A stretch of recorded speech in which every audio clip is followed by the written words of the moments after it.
Equipment.com. This is a special alert to all Americans who own a vehicle with less than 200,000 miles with an auto warranty about to expire or with no warranty coverage at all. Due to a decline in the economy, CarShield is announcing a low-cost month-to-month vehicle protection plan that is now available to the public to save any driver out-of-pocket expenses on future auto repairs. Call now to find out how you can pay almost nothing for covered auto repairs. Yes, you heard that correctly. Pay almost nothing for covered auto repairs. An open phone line has been established for all drivers to call for a free quick quote.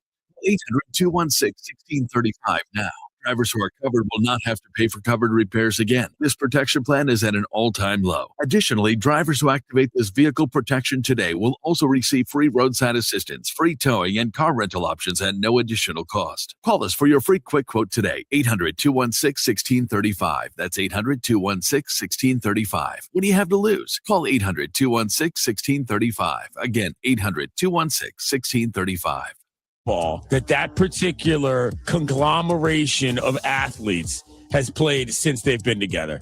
Luka going off 2 nights in a row. He is talking what we say on the street, cash S, every single time he puts the ball up. Clinton and Friends, weekdays from 10 to noon Eastern on ESPN Radio and on the ESPN app.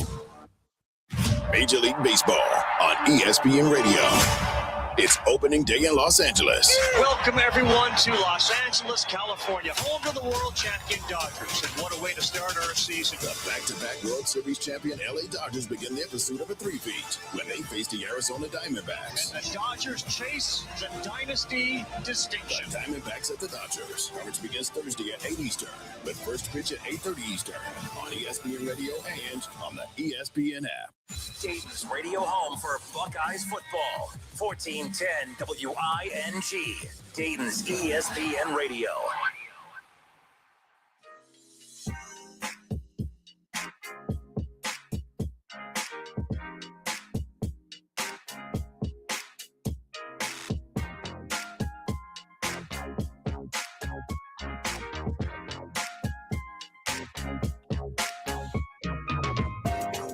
All right, everybody, we welcome you in live here on a Monday, the Justin Kinner Show, Dayton's ESPN Radio, 1410 Wing AM, 937-518-1410. That's the number to call and jump in on the conversation. Yes, I'm back in studio. Back on a normal routine, back at a normal schedule. At least that's the goal, right? But I hope everybody had a great weekend. We got a ton to get into. Look, the thing that's interesting, we're going to talk about Joe Burrow participating in that flag football game over the weekend. I think that was reckless. I think it was selfish. I think it was stupid, to be quite honest with you. Yes, I'm coming in swinging right off the bat. I think that Joe Burrow was selfish for his decision to play in that game over the weekend, and I'm glad he didn't get hurt, but my goodness, just absolutely ridiculous that he was even participating in that to begin with. We'll get to that coming up around the corner. We'll talk about the Reds. The Reds, their roster is set. Opening day coming up on Thursday. We'll have that for you right here on 1410 ESPN Radio, Dayton's radio home for Cincinnati Reds baseball, of course. But I want to open up with college basketball as, again, college basketball, the season is still going, but all 4 teams that made the NCAA tournament from the state of Ohio, all of them getting bounced in the first weekend. Obviously, Miami getting a huge win at the first 4 over SMU to kind of tip off their tournament run. You go 31-0 in the regular season. Unfortunately, after going 31-0 in the regular season, you lose 2 of your last 3. But that's not an indictment on the special season that Miami had, of course. But they go down in the first round against Tennessee. They got blitzed by Tennessee. I mean, Tennessee, to their credit, punched them in the mouth. So Miami gets, their season's over. We saw Ohio State get knocked out in a close game against TCU, which, of course, TCU, by beating Ohio State, all they won was the opportunity to get beat by Duke. But Ohio State season came to an end. Wright State had a 5-point lead at the half. It was a tie game with 7 minutes to go. I mean, they were dead even with Virginia. I mean, they gave Virginia all they could handle in that first round matchup. But their season, their season comes to an end as well. So across the board, all the Ohio teams, their seasons come to an end. Akron gets blown out in their final game, their first round game as well. So that's it. All the Ohio teams that were dancing are dancing no more. However, the NIT, the Dayton Flyers, are still active, and they're going to be playing basketball this week. We'll talk about that more coming up in just a moment. But I will say, I don't know how to feel about the about the NIT. I mean, if Dayton fans have told you forever that the NIT doesn't matter, but now because they're still alive in this tournament, we got to take them serious, right? Like we're going to talk about that more in a moment. But look, what's coming out of this opening weekend of the NCAA tournament that everyone is jumping all over. I can't say that statistically you're wrong because you're not wrong, but the bottom line is there was really no fun Cinderella storylines over the weekend. We were very close to seeing some cool Cinderella storylines, but at the same time, the results speak for themselves. 16-0. The favorites went 16-0, on Friday. On Friday, 16-0, into the weekend, of course. So, Jeff Goodman, he tweeted out that the favorites went 16-0. This year's first round had 13 of 32 games decided by 20-plus points. High Point was the only true mid-major still alive, and its NIL is probably the most of any team in a one-bid league. Jeff Goodman says, I hate to admit it, but due to NIL and transfer portal, the Cinderellas may actually be dead.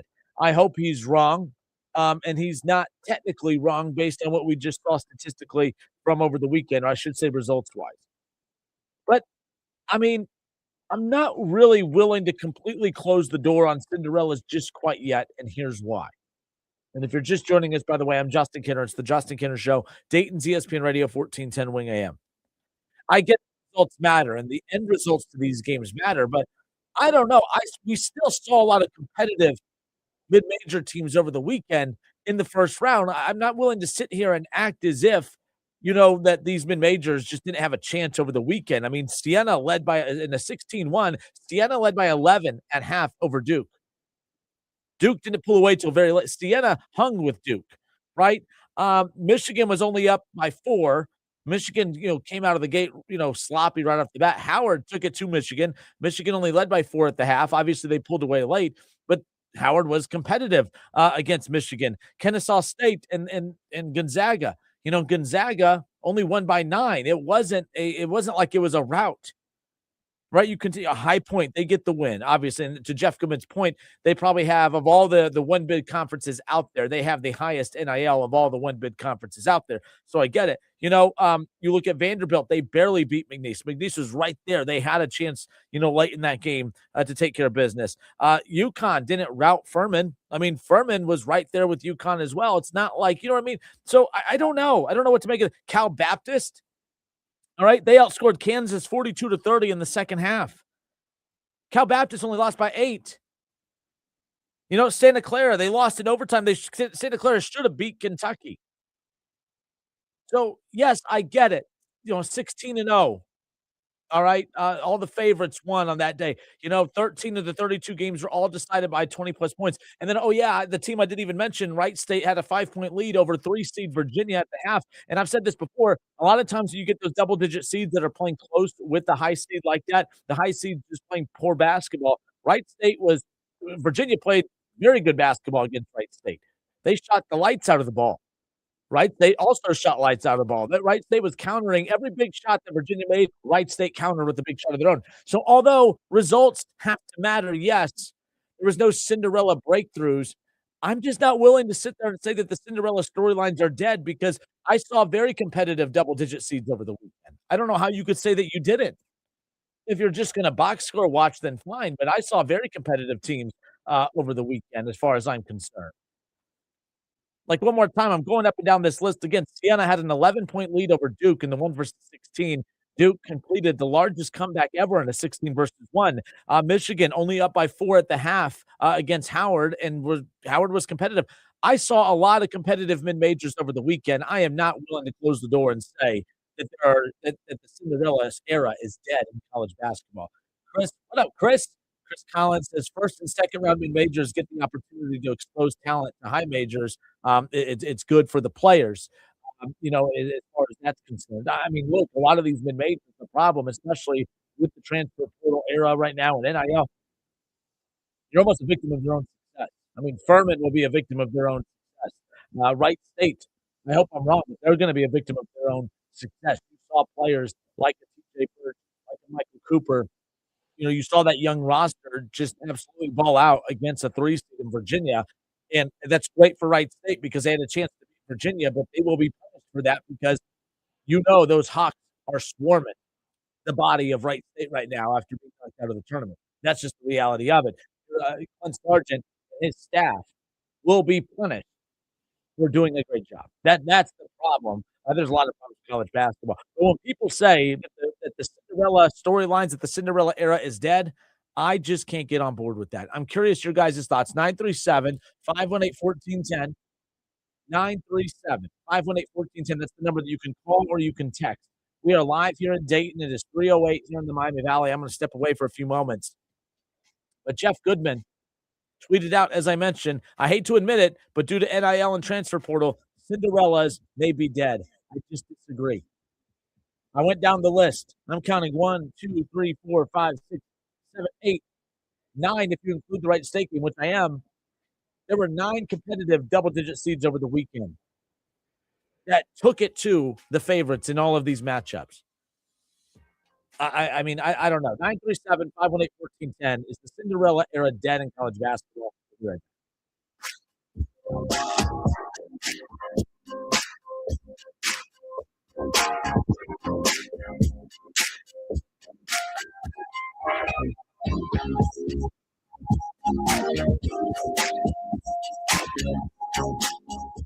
The Justin Kinner Show. Right here on 1410 ESPN Radio. ESPN 1410 Wing AM weather. Well, the forecast is calling for partly cloudy skies and 30 tonight. It'll be mostly sunny and 55 tomorrow. Wednesday, it's partly sunny and 67. I'm Rick Schrett for 1410 ESPN Radio. 1410 Wing AM, Dayton's ESPN Radio, powered by.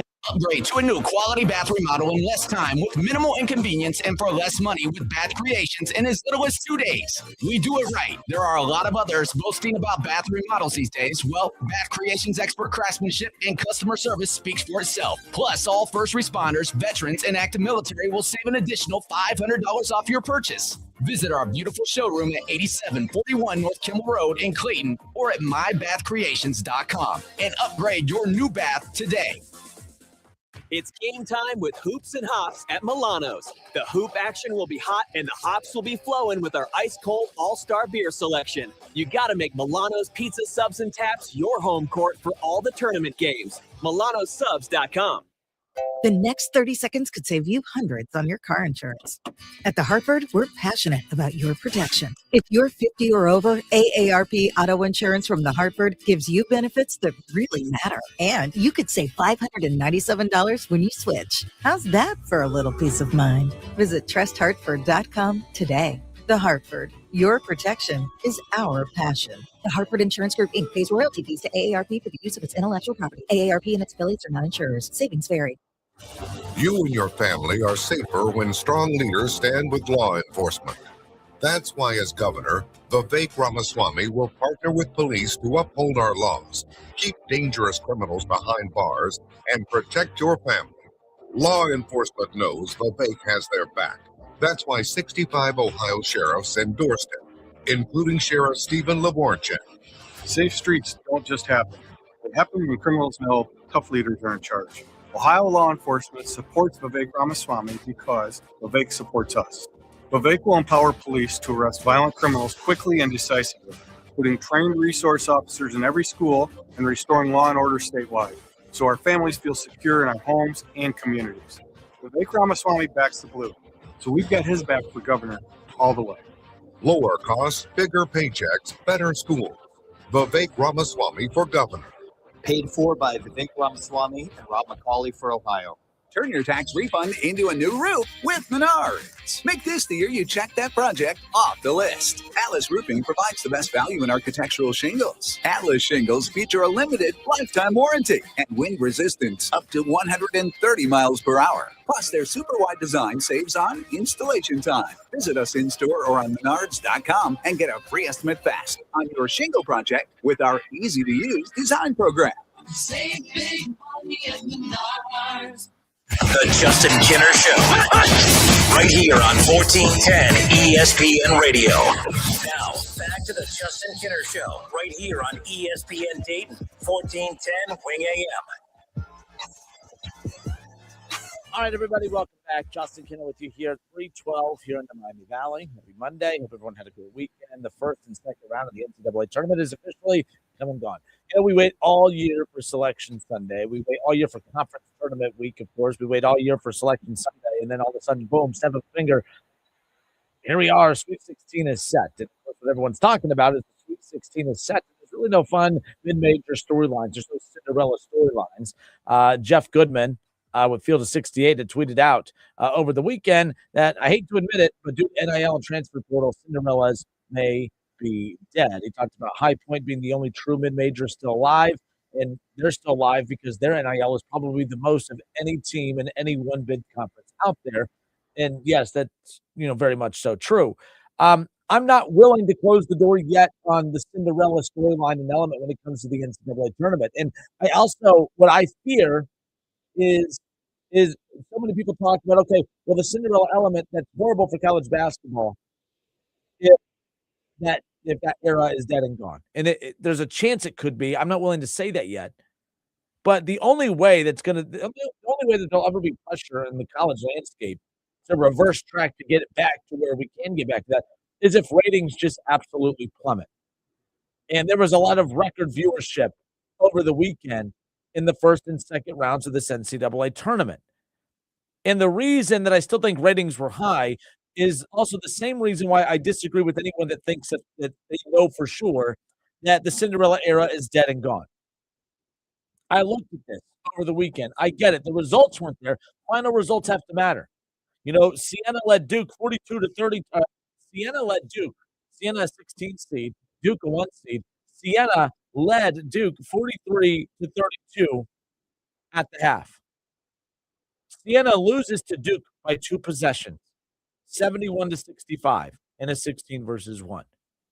Siena didn't win, but let's not sit there and act like Siena, a Cinderella team, didn't have an opportunity. You led by double digits at the half. You lost by 2 possessions. It was a 6-point final. Don't tell me that, oh, man, the only reason Siena lost is because of NIL. Siena was right there. Siena lost because Duke's a 1 seed, they're a 16 seed. But Siena still was right there. Howard trailed by 4 at the half. And again, that was a 16-1 Siena versus Duke. And the other 16-1, Howard was competitive against Michigan. They trailed only by 4 at the half. It was 50-46, Michigan with the lead at halftime. Now, they lost by 20, yes. But 16-1, we should be talking about bludgeonings. Howard was competitive for the majority of that game. I don't think they were going to win, but let's not sit here and act like, oh my gosh, these mid-majors don't have a chance. He trailed by 2 possessions at halftime. Duke won by 2 possessions. Siena, 71-65. They lose by 2 possessions. Like, they were competitive. Let's not sit here and act like that's not the case. I mean, Penn in their 14-3 matchup against Illinois, it was 40-30 at the half. You trailed by 10. It was double digits, yes, but competitive early. Kennesaw State, 30. They lose by 9. They lose 73-64 against 3-seed Gonzaga. That wasn't a rout. That was competitive. All right, so that's High Point. They beat Wisconsin in the 12-5. McNeese trailed by 3 against Vanderbilt at the half. They lost by 10. They were only outscored by 7 in the second half. They didn't get routed. I still think these Cinderella storylines are out there. I still think these Cinderella teams are competitive. Obviously, they need to win these games. But to sit here and act like these teams didn't have a chance, McNeese had a chance. Siena had a chance. Lost by 2 possessions. One more shot, one less turnover. One more thing goes your way. We're talking about Siena with a chance to win that game late, as far as I'm concerned.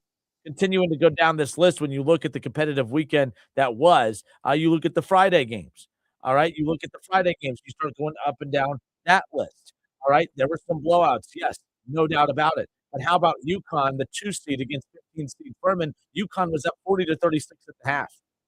UConn, the 2 seed, only outscored Furman by 7 points in the second half. UConn won 82-71. You mean to tell me Furman didn't have a chance? Wright State led at the half. They were a 14 seed. Virginia, a 3 seed. Wright State led 43-38. All right. If it wasn't for Jakari White, who averages 9 points per game on the season, by the way, Jakari White averages 9 points per game on the season.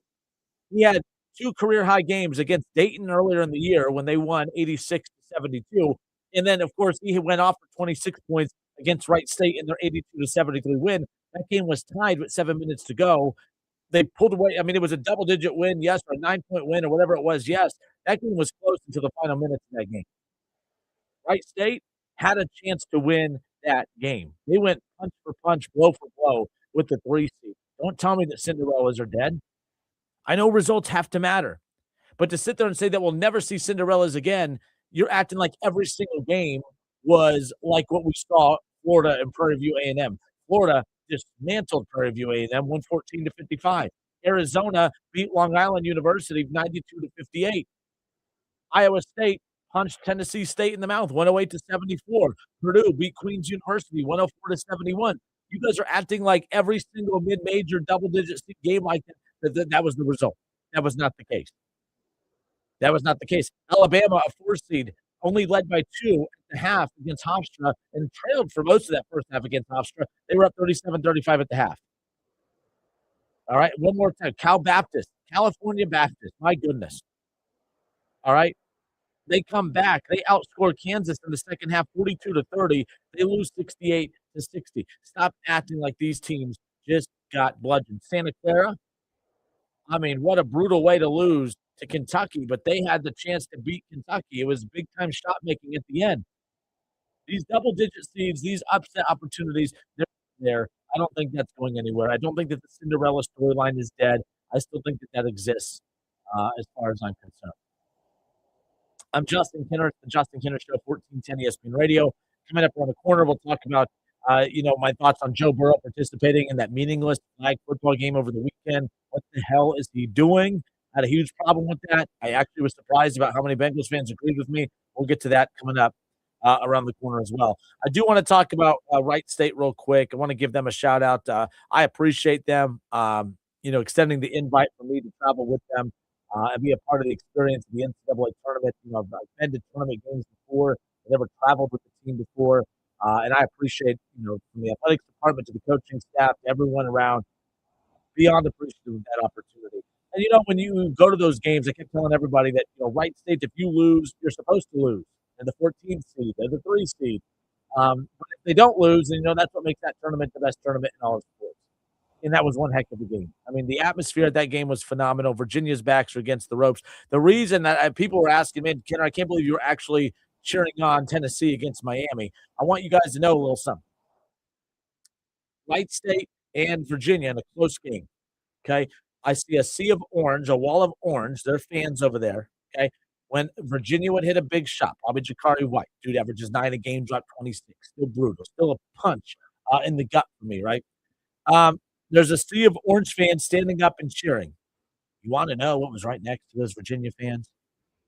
A bunch of those moronic Miami fans who were standing up and cheering when Virginia would hit all this. Miami fans, big Virginia fans. I know Miami's trying to position themselves to join the ACC down the road, but my goodness, pulling for Virginia like that, you would think you'd be pulling for Wright State because you saw what happened when you actually played a real team. You looked like you played a real team for once. You couldn't hang. You'd think you'd be pulling for Wright State, but no, that wasn't the case. So I was happy to see Miami go down because I'm petty, just like their fans that just became fans back in January are petty. So I just want to say I saw the sea of red. I saw the Miami fans all standing up and cheering Virginia's win. Just wanted to throw that out there. But, man, that game, I'm not saying I'd rather than been blown out at all, but it was a gut punch to lose a game like that because they had a chance. Jakari White, 26 points after averaging 9 on the season. Yeah, and how about Michael Amarbe for Wright State? That's a guy that, in the senior season, last season, finished with 19 points and 10 rebounds, a double-double. He hadn't hit a three-pointer, okay? He hadn't hit a three-point shot since November 25th when Wright State played at Stetson. Since that point, he had never even attempted a three, hadn't made a three. And then he knocks down 3 threes in that first half, 5 threes total. It was just phenomenal. We knew, the scouting report on that they were going to leave him open. It created a lot more opportunities for others and actually helped the guards because as the defense for Virginia realized, he can shoot the three, they started closing out on him. He had a couple of situations where he was able to dribble, drive, and get to the paint. Shots to teammates. You have to pull off a double-digit upset. You have to have guys step up and make plays that normally don't make plays. Now Marbe always makes plays, but makes plays that he normally doesn't make, I should say. And that's what you got there. T.J. Burke was phenomenal. All right, Michael Cooper, the true freshman, stepped up. He had 13 points. everyone stepped up. That wasn't, oh, Virginia played poorly and Wright State hung around. That was, oh, Wright State was right there in the mix. And Virginia was still playing great basketball. They were still scoring the basketball. They were shooting really well. And Wright State, it was big shot, back and forth. But obviously Virginia, too much for Wright State to handle in that second half. Wright State loses to Virginia 82-73. Now you sit back like most teams at this point that are out of the tournament, and you wait to see how many of those guys are going to jump into the portal, and that's the unfortunate part about this. But nonetheless, congratulations, Wright State, fantastic season. Had a chance to pull off a stunning upset. Virginia just too much, 14-3 as far as that goes. 937-518-1410. I see some text coming in. I'm going to respond to the text line coming up here in just a moment. But we'll also take your calls at 937-518-1410. We'll take a look at the Sweet 16 matchups. Actually, we can just go ahead and take a look at those Sweet 16 matchups as we sit here right now. Again, I get it. A lot of people were upset because there wasn't a lot of big upsets, right? You look at High Point. High Point was it. But nonetheless, that's where we're at as we prepare for the Sweet 16. So many big-time head coaching matchups. Sean Miller, what he's done at Texas, and you want to get Texas and Purdue in the Sweet 16. How about that? Iowa and Nebraska. But that Big Ten showdown right there. Nebraska has never won a tournament game, and they finally win their first tournament game, and they said, you know what, that was so much fun. We're not going to do it again next year. We're going to do it again right now. They win 2 in the first and second round, and they punch their ticket to the Sweet 16, going up against Iowa. Love that. Arizona and Arkansas in a 1-4. And then Illinois out of the Big Ten. A lot of Big Ten teams having success in this tournament. Purdue, Iowa, Nebraska, Illinois. They're going to take on 2-seed Houston coming up this Thursday. On Friday, St. John's and Duke. Shire, yes, of course. You look at St. John's being led by, that coaching staff right there. St. John's and Duke.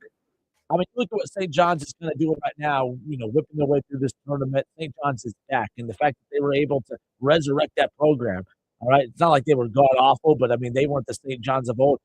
St. John's is back, and they're playing at those big stages. Rick Pitino just has that team humming right now. We'll see if he has them humming enough to get past Duke. Alabama and Michigan, that'll be a Sweet 16 matchup. Tom Izzo, Michigan State and UConn. Love that you can have Hurley against Tom Izzo, and then Tennessee against Iowa State. There you have it, Tennessee back in the Sweet 16 once again. But those are your Sweet 16 matchups. Fun ones at that. But, man, Big Ten galore. Michigan State, Michigan, right? You have Iowa and Nebraska. You have Purdue. You have Illinois. The Big Ten hasn't won a national championship since 2000, all right? Tom Izzo and Michigan State was the last team out of the Big Ten to win a national championship all the way back in 2000, of course. That was the year Tom Izzo and Michigan State, when they won that title, they actually played at Wright State and lost to Wright State that year. They lost at Wright State the season that they won the national championship. We'll see if the Big Ten bounce back and get a national championship this season, nonetheless. 937-518-1410, your talks, your calls, your reaction when we come back.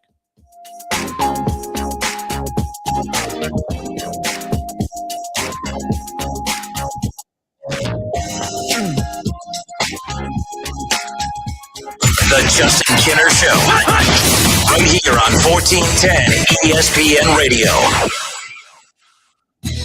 Hi, this is Michael, your service manager at Dave Arbogast Buick GMC in Troy, Ohio. I am inviting you to give us an opportunity to earn your business. We have expanded our hours to better meet your needs. We are now open until 6 p.m. during the week and 8 a.m. until 2 p.m. on Saturdays. We service all makes and models. We offer convenient shuttle service as well as pickup and delivery. Please visit us on the web at arbogastbuickgmc.com or in person. Exit 69 on I-75. Look for the giant American flag. I hope to see you soon.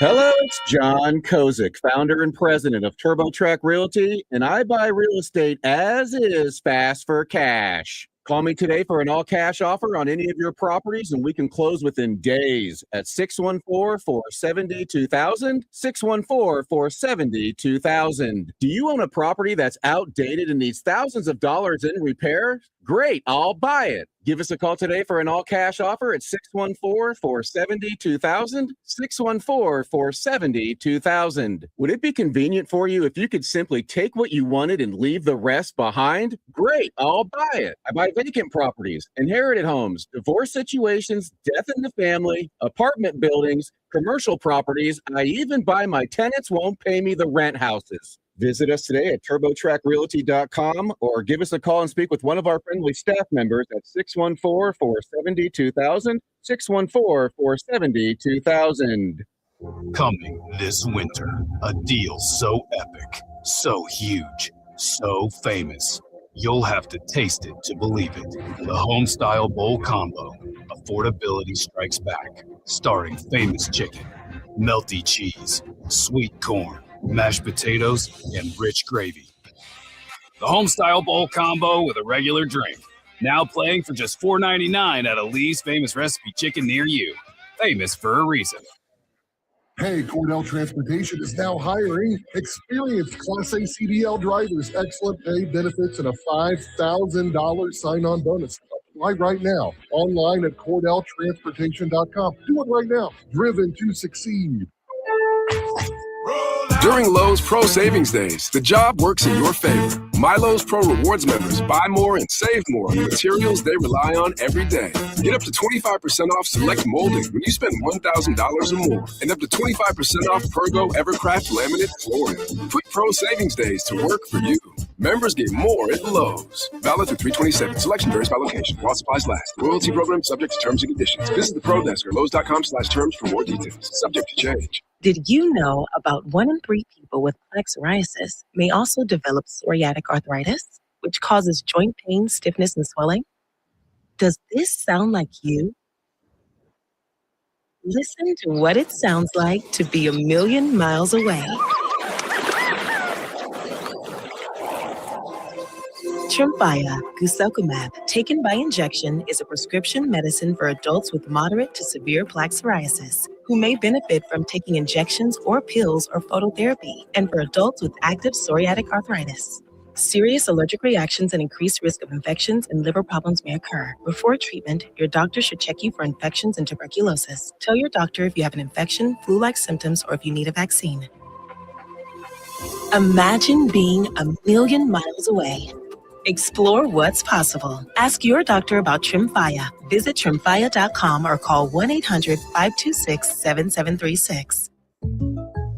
Jake from State Farm. I just beat my running PR, so I'm celebrating with the Banana Bonanza smoothie. Hey, and you can keep celebrating when you create an affordable price just for you by bundling your home and auto with the State Farm Personal Price Plan. Go bananas. I will. Hey, make it a large. Bundling, just another way to save with the Personal Price Plan. Like a good neighbor, State Farm is there. Prices are based on rating plans that vary by state. Coverage options are selected by the customer. Availability, amount of discounts and savings, and eligibility vary by state. Pure first-round playoff, hosting. That pallet of pavers collecting dust, the beginnings of a garden, those string fence posts. Are you haunted by half-finished projects on your land? John Deere is here to say, not anymore. Our compact tractors allow you to swap implements easily, and they're backed by the nation's largest dealer network. You always had the right idea, and with the right tools, those projects can get finished for good. Nothing runs like a Deere. Learn more at johndeere.com/compact tractors. Hey, Andy, you need to check out Gem City Water. What? Another company selling bottled water? Just the opposite. Gem City Water is a local company that offers affordable reverse osmosis systems and installs them for free. You can have pure, great-tasting water right from your own tap in your home or office. My water is tastier, healthier, and eco-friendly. Okay, I probably should. I know I need to drink more water, and I'm so tired of buying bottled water. But how do I get info on Gem City Water? Just go to gemcitywater.com. You'll be glad you did. He's a husband, a dad, owner of a gym. He's also a police officer. Staying strong and pain-free isn't optional. It's safety. That's why David Boardman's a QC Kinetics patient. My job is dependent on my physical ability and my physical fitness so that I can protect myself, so that I can go home safe to my family at the end of the night. But severe knee pain nearly took that away. Doctors said surgery, shut down the workouts. David needed another option. That was QC Kinetics. They told him, we're going to give you the opportunity to have not one, but 2 healthy knees, and we don't have to cut you open. They used David's own healing tools in his blood to help restore his knees. Regenerative treatments right in the office. Since I've gone to them, I run 20, 30 miles a week. Trust the team helping active people avoid surgery. Call QC Kinetics today for your free consultation. Call QC Kinetics, 937-936-0325. That's 937-936-0325. 937-936-0325. It's game time with Hoops and Hops at Milano's. The hoop action will be hot and the hops will be flowing with our ice-cold all-star beer selection. You got to make Milano's Pizza Subs and Taps your home court for all the tournament games. MilanoSubs.com. I'm Boomer Aside. My mom died from cancer. She was only 37 years old. She didn't have life insurance, and that was devastating for my family. That's why having life insurance is so important to me. Ethos makes it fast and easy. Get a quote in seconds, apply in minutes, and get same-day coverage. You can get up to $3 million in coverage with no medical exam. Get your free quote at ethos.com/play. That's ethos.com/play. Paid spokesperson. Time spent on application may vary. Online questions required. The Justin Kinner Show. Right here on 1410 ESPN Radio. Now, back to the Justin Kinner Show. Right here on ESPN Dayton, 1410 Wing AM.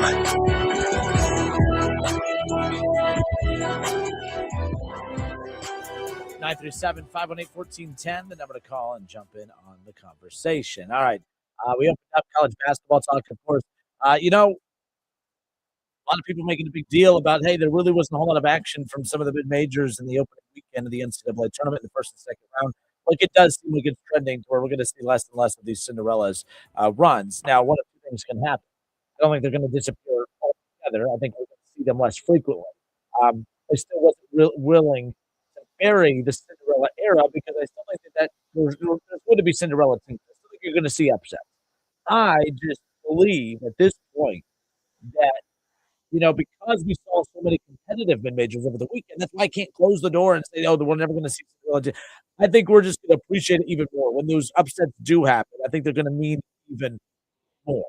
Obviously, the gap is starting to create itself because of, what the haves and have-nots due to the money situation and the, it's not really even across the board. But when has it been? When has it been? As much as people want to talk about the disadvantage that mid-majors are at, there's also an advantage now for mid-majors because you do have the flexibility to go out and resurrect your roster in a way that mid-majors never had the opportunity to do before. Are more mid-majors kind of stockpiling talent? Absolutely. But it's interesting because I feel like in college football, we've seen the reverse. I feel like there has actually been more parity across college football because there's more opportunities across college football. Back in the day when you had, the fact that Ohio State had a third-string quarterback come in to help them win a national championship, that doesn't happen today because Cardale Jones would have been playing elsewhere and starting elsewhere. Joe Burrow, it would not have taken him his, 75% of his college career to finally get out there to play because you wouldn't have a Joe Burrow as your third-string quarterback because he wants to be out there and play. That's what makes what Texas has done with Arch Manning so unique and rare, but it's not that unique and rare. He comes from a very well-off family, a football family, that I feel like he doesn't make his own decisions. If it was up to Arch Manning, I believe he would have been elsewhere, but it seems like he lets his dad make all the decisions for him. That's not common across the board. So I think there's way more parity in college football because of that. Is there as much depth on rosters across college football? No. But I do think that there is more because there's parity now across college football. Basketball, I still think there's more parity than you want to give. I've seen smaller conferences improve across the board. I've seen more teams in smaller conferences improve. But is the gap being closed between the small teams and the big teams? No. But I don't think it's widening as much as what you guys want to say either. That's why I'm having a hard time, when you look at the UConns and you look at the Dukes and all them, they're getting all the players. They've always gotten the players. So I get what people are saying about the transfer portal. The only thing that's happening that's impacting mid-majors is the retention. Mid-majors are being punched in the gut every year because of retention issues, because when you do go to the NCAA tournament and put on a good performance, those bigger schools are swarming and they're coming to pluck and poach teams and players away. But everyone out there that's like, "Oh, man, look at Duke, man. They're NIL. That's why Cinderella's a good." Oh, yeah, Duke getting all the good players. That's a change of scenery. No, it's always been like that. The Blue Bloods, what's an example of a school that is thriving right now that wasn't thriving before? Like, to me, you could say Indiana in football. To me, Indiana in football is a team that is thriving because of today's climate. That team doesn't exist in college basketball, and if I'm missing it, I apologize. I'll be willing to admit that I'm wrong, but, "Oh, Duke's good." Yeah, they've always been good. "Oh, Kansas is good." Yeah, Kansas has always gotten the best players in the country. I know they got eliminated over the weekend, but you see my point. These programs that are like you look up and down, that right now, I mean, Illinois is a solid program, has been a solid program for a while. Arizona has been good since they were cheating with Sean Miller, right? Like, oh, Arizona's good because of NI yeah, they've always been good. I guess Arkansas you could put in that category of, they've resurrected themselves because they've heavily invested, into the basketball side of things, and, they go out and they get a Calipari or whatever, but, Purdue has always been a good Big Ten team. I'm looking up and down all these things right here, and I'm like, there's not a team that I'm looking at that I'm like, "Oh, yeah, because of NIL, they're good." St. John's is good, yes, because of NIL, but because you went out and got a legendary head coach and you actually have a program now. Oh, Michigan State's good because of NIL. UConn's been winning for a while. UConn is one of the more underrated programs in all of college basketball. They win and win. They win championships every decade, going back before NIL truly took over. So as much as it pains me to watch mid-majors develop talent and lose that talent, mid-majors also have the opportunity to go and get that talent. So we're back in the day, that wasn't the case. If you're a mid-major program and you have 1 or 2 bad recruiting cycles, you're screwed for the next couple of years. You can set your program back. Like, I'll use Wright State for it's gonna suck if a team comes and takes Colin Pickett and Michael Cooper away, and you could sit there and pout about that, or you could just go and get players out of the portal like a TJ Birch who helped turn Wright State around this year, like Michael Amarbe, who was phenomenal, in the Raiders' near win against Virginia over the weekend. Those are all portal players. You could go to the portal, and you could turn things around if you're a mid-major. That's why I'm having a hard time sitting here saying that the Cinderella era is dead. I do not think that it is. I gave you the list of all the teams and the games over the weekend. I didn't see non-competitive games. Yes, there's blowouts. There's blowouts every tournament. But like I said, I think people are jumping on the narrative and saying the Cinderella era is dead because of NIL and the transfer portal. Based on what? It sounds silly, but based on what? Because Duke won? Duke beat Siena and the transfer and that means Cinderella era is dead? I don't know. I don't know. I'm Justin Kinner. It's the Justin Kinner Show, 1410, ESPN Radio. This is Roger. I'm trying to see where. Sorry, I'm waiting for this to load. So you could text us 937-518-1410. All right. Roger in Lebanon. Roger, appreciate you tuning in. Roger says, he goes, well, no mid-majors won over the weekend. How can you say that there's still that the Cinderella era still exists? That was from Roger over in Lebanon. I just told you. I just told you. It's not like mid-majors weren't competitive over the weekend. Now, I did read a couple of those scores that were really ugly. All right? We talked about some of those scores that were really ugly from over the weekend. Now, if every single one of those games was like that, like Arizona winning 92-58, Florida winning 114-55, 108-74, Iowa State over Tennessee State. Purdue beat Queens University 104-71. If every matchup was like that, I'll give it to you. I'd be like, yeah, we're in for a problem. If Wright State gets come up by 30, along with Queens, along with Tennessee State, and Prairie View A&M, but that wasn't the case. Wright State should have won that game. I shouldn't say should have. That's taken away. Virginia was good, and they made big plays all game long. And White was phenomenal. But Wright State had a chance to win that game. Furman had a chance to beat UConn in their opening round matchup. Hofstra was down 2 at halftime against Alabama. Cal Baptist outscores Kansas in the second half 42-30. They lose by 8. Right? Anyways, it's what it is. I'm kind of really harping on this, but I don't agree when people say that the Cinderella era is dead. I just don't see it. I saw very competitive mid-majors. Santa Clara should have beat Kentucky over the way. There was just really good double-digit seeds over the weekend that I believe had chances to win basketball games. And you would think that, like I said, you would think that every score was the 104-71 Purdue game. Iowa State 108-74, 114-55. The Prairie View A&M, that was brutal. The Florida Prairie View A&M, 114-55. If every game is like that, then I'm with you. But that wasn't the case as far as that's concerned. All right. I'm Justin Kinner. It's the Justin Kinner Show, 1410 ESPN Radio. The other fun thing, and to also talk about this as well, like I believe that the mid-majors are the lifeblood of the NCAA tournament, but at the same time, no mid-majors are making a run through the tournament. I saw this article. I thought it was interesting that the NCAA tournament is off to its best start since CBS and TNT began showing all of the games in 2011. So in the last 15 years, this is the best start ratings-wise. The tournament has averaged 9.8 million views for the first 3 days, the first 4 on Tuesday and Wednesday, along with Thursday's first round, according to Nielsen, which is a 5% increase from last year. Now, Thursday's opening round games across CBS, TBS, TNT, True TV, they all averaged 9.8 million viewers as well, which is a 6% increase over last year. That's why sports is funny right now. We have Major League Baseball's opening day on Thursday. And people say baseball is broken, that the Dodgers, you look at the Dodgers, baseball is broken, right? Because the Dodgers spend all this money and the Reds can't spend any money. Baseball is broken. Well, Major League Baseball is coming off its best season ratings and attendance-wise in over a decade. More people are going to games. More people are watching games. They set playoff ratings records this past year. So if you're setting viewership records, all right, if your ratings are through the roof, you're putting out viewership records and attendance records, how is the sport broken? I agree it's broken. The Dodgers and the Reds, like that should not happen, but it's not killing the sport the way you would like to believe based on social media reaction. Oh, the mid-majors, they're not making runs in the NCAA tournament. College basketball is broken. We're seeing ratings and viewership increases across the board. It was a record opening weekend for college basketball. It's more people watch this NCAA tournament than they have in the last 15 years. But mid-majors, the sport is broken.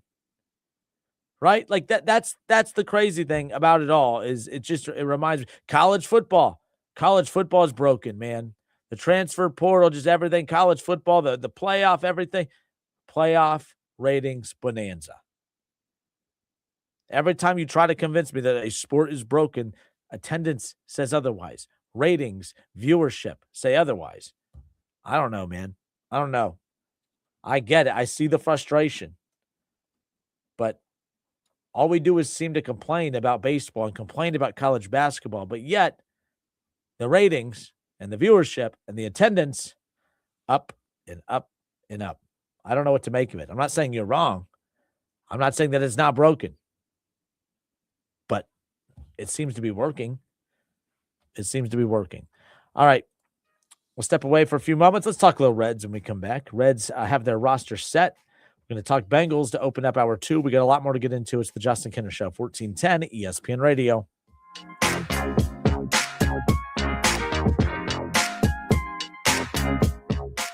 The Justin Kinner Show. Right here on 1410 ESPN Radio. Polking Bowling Centers are your connection for family fun or a great night out with friends. Looking for a clean and safe venue for your new grad celebration? Check out our VIP suite at Polking Lane South. Set the mood for your event with a state-of-the-art VIP experience in our private 8 lanes VIP suite. Booking now for spring and summer events. Let the good times roll at Polking Lane South in Centerville on Kings Ridge Drive, Woodman Lanes in Kettering on Woodman Drive, and Polking Lanes in Dayton on Wilmington Avenue.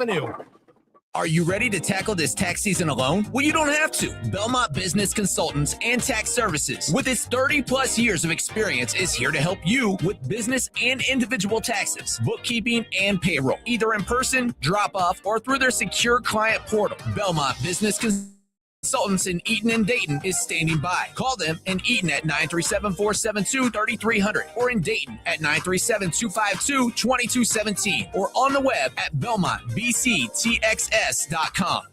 Do you have travel plans in the future? Are you TSA pre-checked? Hi, I'm Shannon Crabtree, representing Mike Foley's Montgomery County Clerk of Court's office. I'm reminding you that you can get TSA pre-checked as well as update your passport at our convenient auto title location inside the Montgomery County Administration Building lobby. Hi, this is Mike Foley, your Montgomery County Clerk of Courts. Please visit GetTSAPrecheckNow.com to schedule your TSA appointment at 451 West 3rd Street in downtown Dayton. We do take walk-ins, but priority goes to appointments. It's another convenient service of your Clerk of Courts, Mike Foley. When getting the job done right is job one, you need construction equipment that's built right. From compact track loaders to the world's #1 selling compact excavator, the Kubota construction lineup features durable Kubota engines, more comfort, and the versatility to do it all and do it right. Visit your local Kubota dealer today. Go to KubotaUSA.com for full disclaimer. Stop by Columbus Equipment in Columbus, Dayton, or Toledo to see their full line of Kubota construction equipment, or check them out online at ColumbusEquipment.com. Star City Concrete is the Miami Valley's most trusted concrete company, offering unparalleled services as a local family-owned business celebrating 20 years. We offer residential and commercial driveways, patios, walkways, steps, barn floors, slabs, foundations, and much more. Star City Concrete takes pride in delivering exceptional quality in every project. Our professional team understands that needs are unique, so we offer personalized solutions that stand the test of time. Contact us today for a quote at StarCityConcreteLLC.com. You'll be glad you did. The Justin Kinner Show. Right here on 1410 ESPN Radio. Now, back to the Justin Kinner Show. Right here on ESPN Dayton, 1410 Wing AM.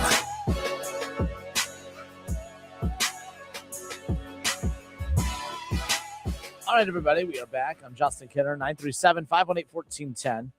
I've had a few text messages come into the show. That's the text, by the way, 937-518-1410. That's how you can interact with the show. Text your opinions, your takes, your comments into the show, and I'll get to that in a moment. I had some people reach out regarding, to shout out Trotwood for winning the Division III state championship over the weekend.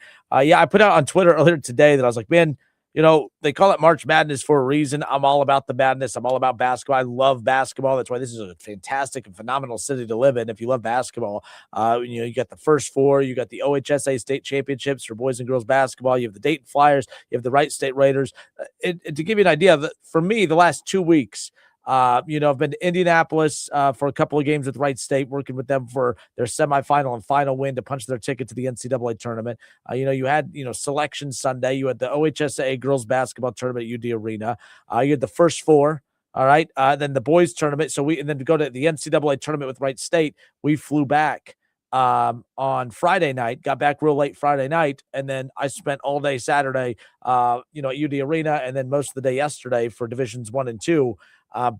17 games. I worked 17 games in 2 weeks. Absolutely love it. And it's kind of a buzzkill that basketball is basically almost done, but it is done out of the high school ranks. And it was a headache. It was chaotic. All right. The OHSAA obviously expanding to the 7 divisions. I get it. I understand. I'm so torn because the longer that now that this was year 2 of the 7 divisions, they smartened up and they did at least bring last year they had semifinals one weekend, finals the next. And people didn't like that because it was a honor to punch your ticket to state championship weekend. And it just felt less than. The semifinals felt less than last year. And it was nice seeing teams get to state championship weekend. And the Nutter Center and UD Arena did a great job of balancing out that schedule. But in 4 days, 21 games in 4 days between UD Arena and the Nutter Center.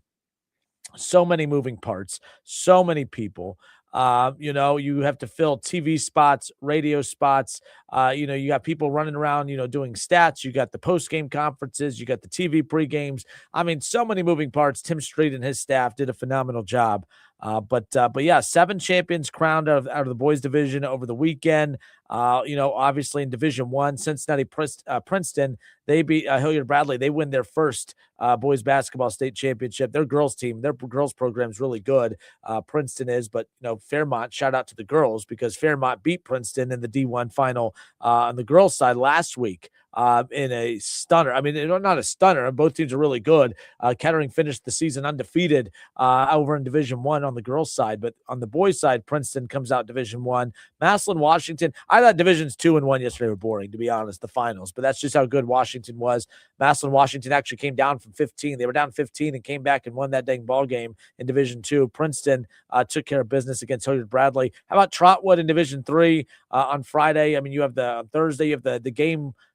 You hit the shot at the buzzer to force overtime. They win the D3 final the next day in a close one. Division 3 was the most competitive of all the divisions at the OHSA Boys State Final over the weekend. 5 points. You had the 2 semifinals and the finals in Division 3 where Trotwood came out on top. 5 points separated all 3 of those games. That's how tight and competitive Division 3 was.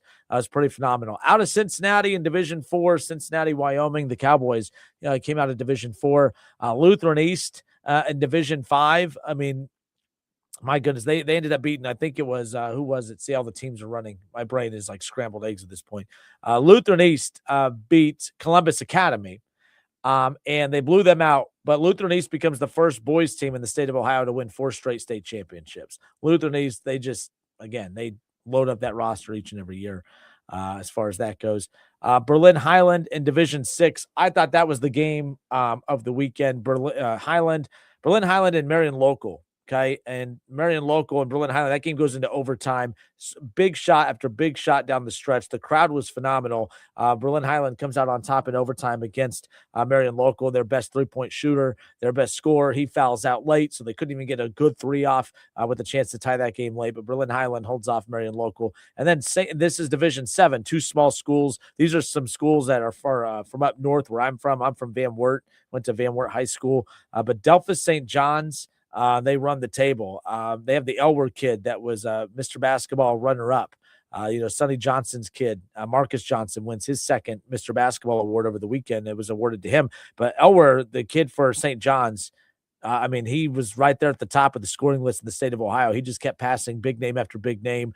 But he put on a scoring clinic. St. John's remains undefeated. They beat Kalida. But I was here a couple years ago when you had Pick Central and you had Devin Royal over there.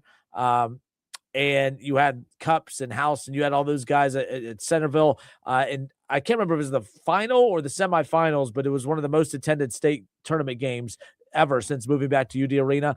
I don't know what the final number was. If you guys were at the state tournament over the weekend, you saw it. That Kalida St. John's final was absolutely insane. It was as loud as I've heard that arena. I've heard UD Arena rocking before. That's, it's loud for UD games. I'm not kidding. I think it was louder than any UD game I've been to. That's how loud that fan base was for St. John's and Kalida. That's my favorite part. They're the smaller divisions, but they bring their entire community. They're small communities, but they bring their entire community. And I thought UD Arena was as loud as I've ever heard it for that St. John's and Kalida game over the weekend. St. John's undefeated, and they come out on top in Division 7. So there you go. It's a busy weekend at UD Arena, busy weekend, busy month when it comes to basketball, no doubt. But congratulations to all those state champions. Trotwood, how about that, coming out on top out of Division 3. All right. I appreciate everyone tuning in. Hour number 1 in the books. We got a lot more to get into. I know I said we were going to dive into Reds. I want to switch to Reds and Bengals coming up in hour 2. I see some texts coming in. I will get to those more coming up here in just a moment. 937-518-1410. It's the Justin Kinner Show, Dayton's ESPN Radio.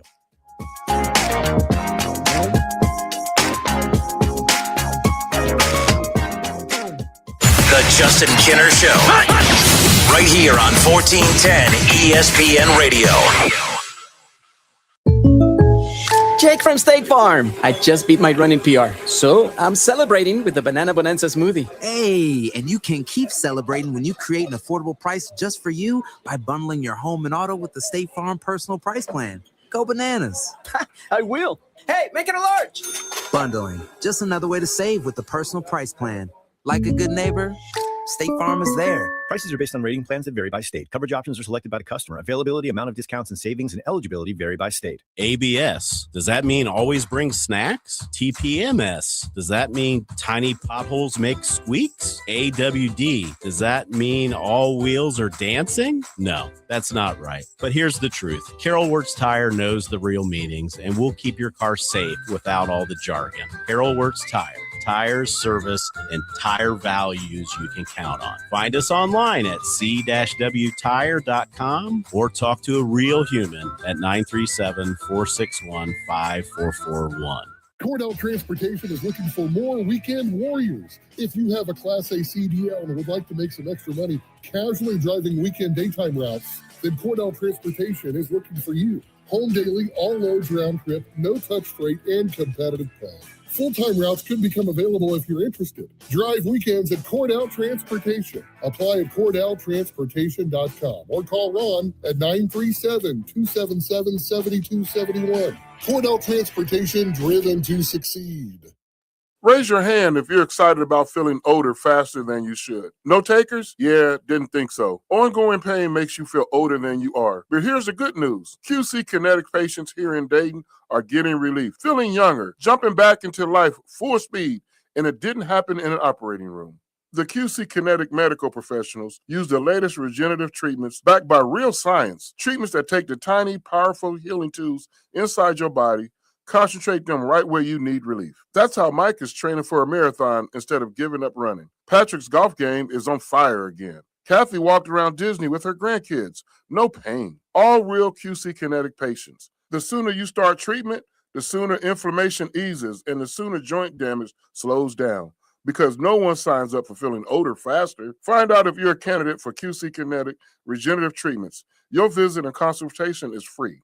937-936-0325. That's 937-936-0325. Why shop the Hustler Pro Sales event this March? It's your chance to get the equipment you need for the season and save. Buy select commercial mowers and save 20% or more with additional savings from Hustler's fleet program. Hustler mowers are known for their productivity, performance, and reliability. They're built to work as hard as you do, sun up to sundown. Ready to upgrade your fleet? Visit Small Engine Service Pros on Route 235 in New Carlisle and shop the Hustler Pro Sales event today. Discount applies to select commercial mowers only. Offer valid 3/1 to 3/31. 2026. Restrictions apply. See dealer for details. Dayton's radio home for Buckeyes football. 1410 WING. Dayton's ESPN Radio. Now, back to the Justin Kinner Show, right here on ESPN Dayton, 1410 Wing AM. All right, everybody, we are back. Hour number 2. It's the Justin Kinner Show, Dayton's ESPN Radio, 1410 Wing AM. I want to give a shout-out to the Hall of Famer Hal McCoy and the Dayton Agonis Club. I appreciate them. They had me out today for lunch, and they actually wanted to hear me speak. I don't know who lost a bet over there, but nonetheless, no, Hal was awesome. Hal invited me out and introduced me earlier today, but just want to give a shout-out to Hal McCoy and all the great guys I met over there at the Agonis Club earlier today. Had a good time nonetheless, and good meal. I always appreciate a good meal as far as that goes. But we welcome you back. Hour number 2, 937-518-1410. And shout out to Chris Collins. Chris Collins, voice of the Raiders. Spent a lot of time with him last week in Philadelphia with the Raiders tournament run. We were talking in that first half, in that first hour about, so many people are saying that the Cinderella era is dead in college basketball. I don't think that it is, but I get there's a lot of bullet points out there. There's a lot of talking points out there that kind of support your guys' theory more than mine, with only one, mid-major making its way out of the first round with High Point. And High Point, according to Jeff Goodman, he says of all the one bid conferences out there, they have probably the highest budget as far as NIL budget, as far as any other team from a one bid conference out there. So it makes sense why they're there. But at the same time, I know Wright State's NIL budget isn't great, and yet they had a 5-point lead over Virginia at the half. And Wright State's NIL budget isn't great, but yet they had a chance to win the game late. Are you telling me that if they, had a couple more thousand in their NIL pot, that they close out the game against against Virginia? I mean, maybe, but I don't know. So many competitive mid-majors over the weekend. One thing that Chris said in the chat was that, great coaching and roster building will always give mid-majors an opportunity to win. And honestly, I do believe that the reason especially remember when the one and done era started in college basketball, Mike Krzyzewski was not a fan of that. The one coach that kind of grabbed onto that, latched onto it, and just absolutely thrived was Calipari at Kentucky. He changed the way he put a roster together. He would go into the living rooms of these 17 and 18-year-old kids with their families and say, hey, I want to get you to the NBA. Come here. and Kentucky became an NBA factory. And it was all about, building your roster with all these freshmen and second-year players and being super, super young. And that's where college basketball is going. And the reason that you would see so many upsets come March is because you would have these beyond stupid talented rosters of 18 and 19-year-olds.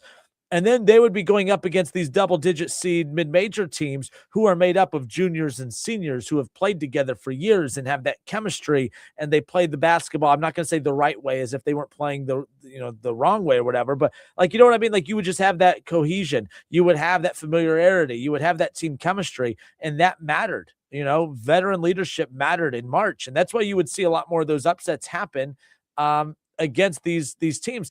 Now what's happening is these mid-major teams are getting younger and the high major teams are getting older, because now these mid-major teams are, and I talked about this with Clark Kellogg last week. I said, I used Wright State as an example. They have two phenomenal talents in Michael Cooper and Kellen Pickett that in my opinion, and this is no disrespect to Wright State, I think that they were under-recruited.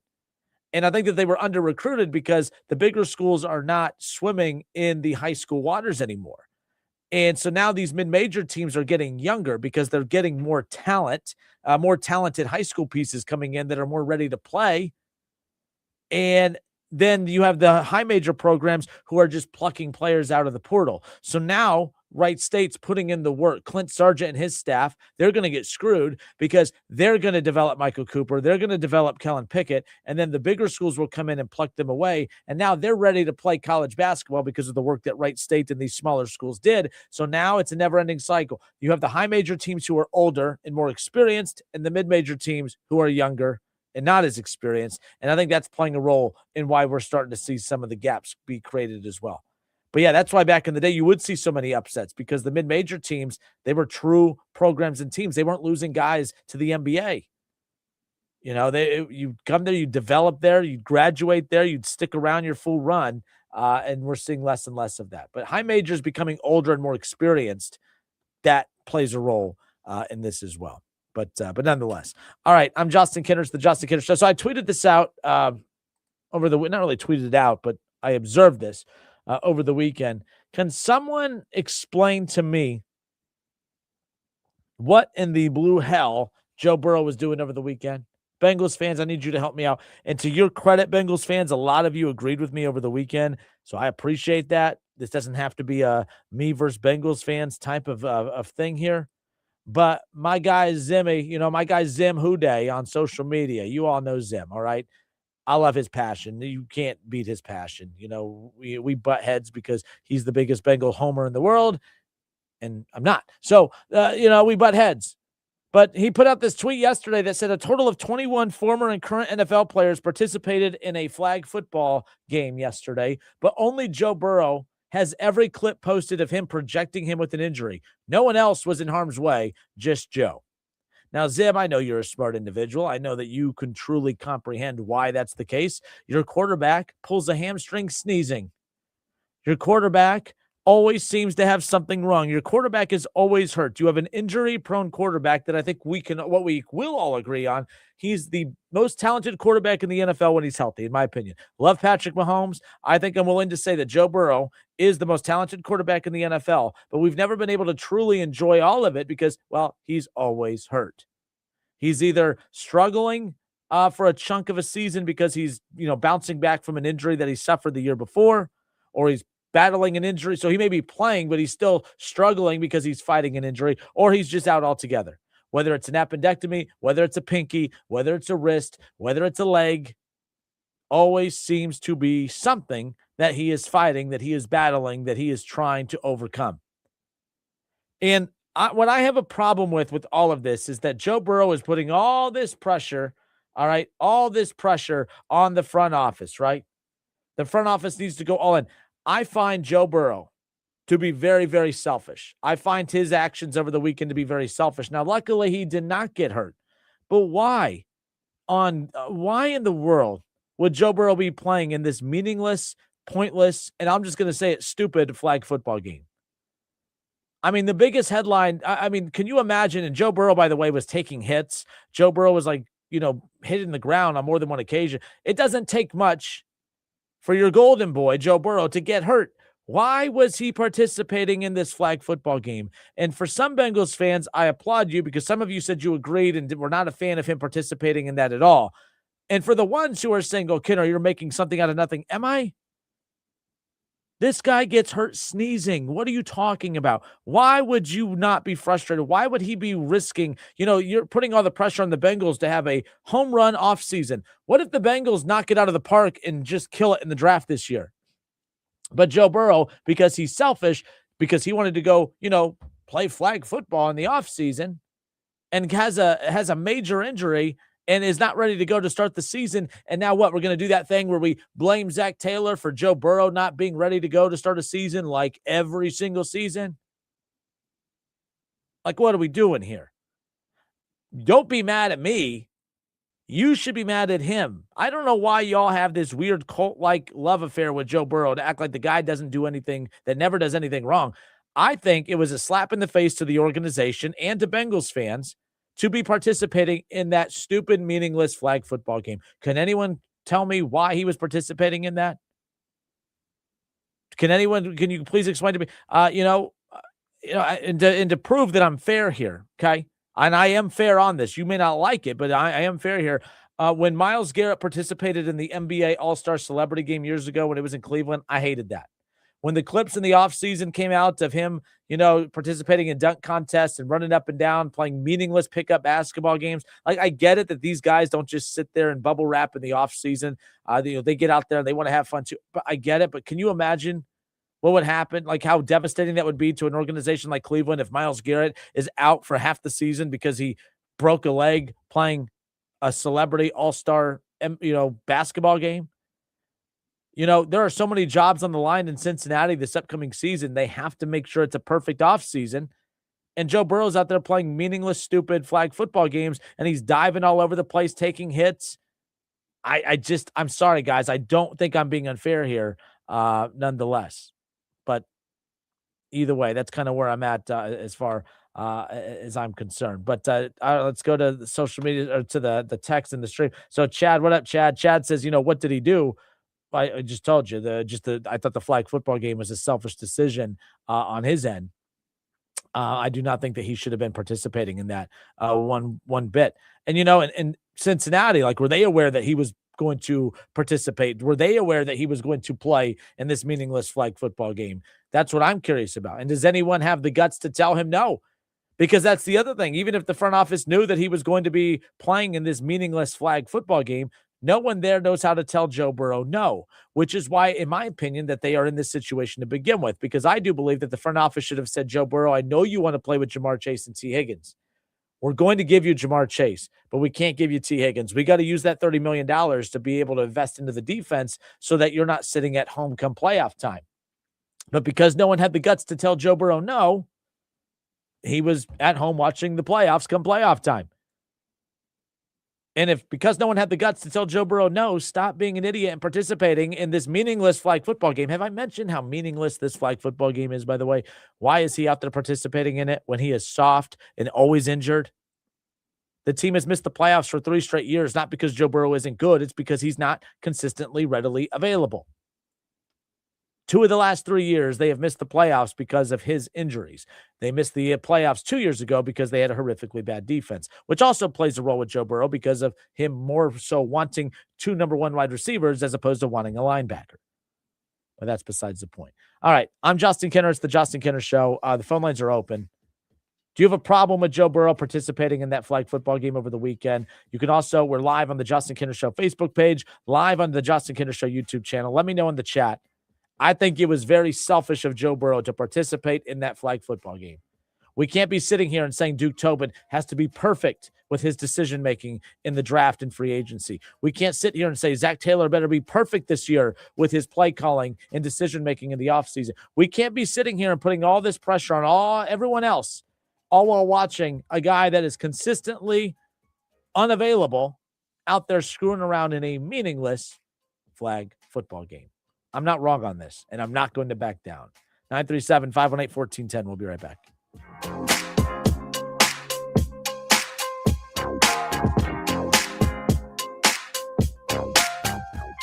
ESPN 1410 Wing AM weather. Well, the forecast is going for partly cloudy skies and 30 tonight. It'll be mostly sunny and 55 tomorrow. Wednesday, it's partly sunny and 67. I'm Rick Schrepp for 1410 ESPN Radio. Life can be hard, so Progressive makes bundling your home and auto easy. Hope that helps. Learn more at Progressive.com or call 1-800-PROGRESSIVE. Running a business means wearing multiple hats. So if you're like me, you probably started out using your personal phone, taking client calls and texts nonstop. As my business grew, I needed something smarter. That's when I switched to Quo, the #1 business phone system. Quo works right on your phone or computer. No carrying 2 phones, no clunky landline, just one easy app you can try for free. Your team can share one number and handle calls and texts together like a shared inbox. Any teammate can jump into the conversation, so customers get faster responses. And Quo's AI assistant summarizes your calls and responds to customers 24/7, so you never miss a lead or opportunity. All this starts at just $15 a month. That's basically 2 coffees. You can even keep your current business phone number. Find out why 90,000 businesses trust Quo. No missed calls, no missed customers. Try Quo for free at quo.com/sports. That's quo.com/sports to try Quo free. QUO.com/SPORTS. Upgrade to a new quality bath remodel in less time with minimal inconvenience and for less money with Bath Creations in as little as 2 days. We do it right. There are a lot of others boasting about bath remodels these days. Well, Bath Creations' expert craftsmanship and customer service speaks for itself. Plus, all first responders, veterans, and active military will save an additional $500 off your purchase. Visit our beautiful showroom at 8741 North Kimball Road in Clayton or at mybathcreations.com and upgrade your new bath today. Hi, this is Michael, your service manager at Dave Arbogast Buick GMC in Troy, Ohio. I am inviting you to give us an opportunity to earn your business. We have expanded our hours to better meet your needs. We are now open until 6 p.m. during the week and 8 a.m. until 2 p.m. on Saturdays. We service all makes and models. We offer convenient shuttle service as well as pickup and delivery. Please visit us on the web at arbogastbuickgmc.com or in person. Exit 69 on I-75. Look for the giant American flag. I hope to see you soon. If you need new roofing, siding or gutters, skylights or patio enclosures, if you're a homeowner or business and need someone you can trust, don't take a chance. Enhance with Lance. Lance Roofing and Siding has been satisfying customers since 1993 and hold an A+ rating with the Better Business Bureau. See Lance Roofing and Siding at their new location at 6903 Dayton Springfield Road in Enid. Call for a free estimate at 864-2722. That's 864-2722. Online at lanceroofing.com. Ready to love where you live? The Clark County Home and Garden Show returns March 27th through the 29th at the Clark County Fairgrounds in Springfield, presented by Home Genius Interiors. This is your chance to meet trusted local pros, explore fresh ideas, and get inspired for your next renovation or landscaping project. Admission is free, powered by Buckeye Decorative Concrete. 3 days, real experts, real inspiration. March 27th through 29th, the Clark County Home and Garden Show, where your next project begins.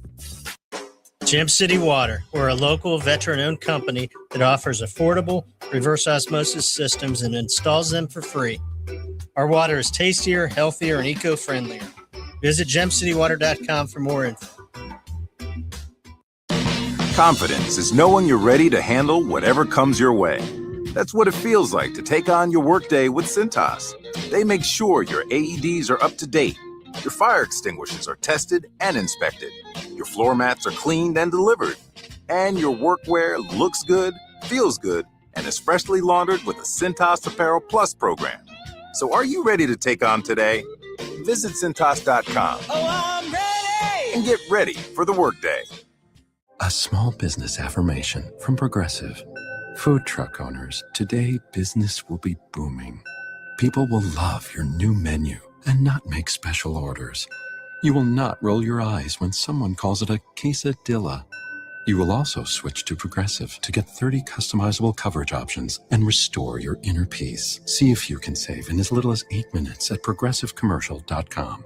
Progressive Casualty Insurance Company and Affiliates. Coverage is not available in all states or for all vehicles and coverage selections. The Justin Kinner Show. Right here on 1410 ESPN Radio. Now, back to the Justin Kinner Show. Right here on ESPN Dayton, 1410 Wing AM.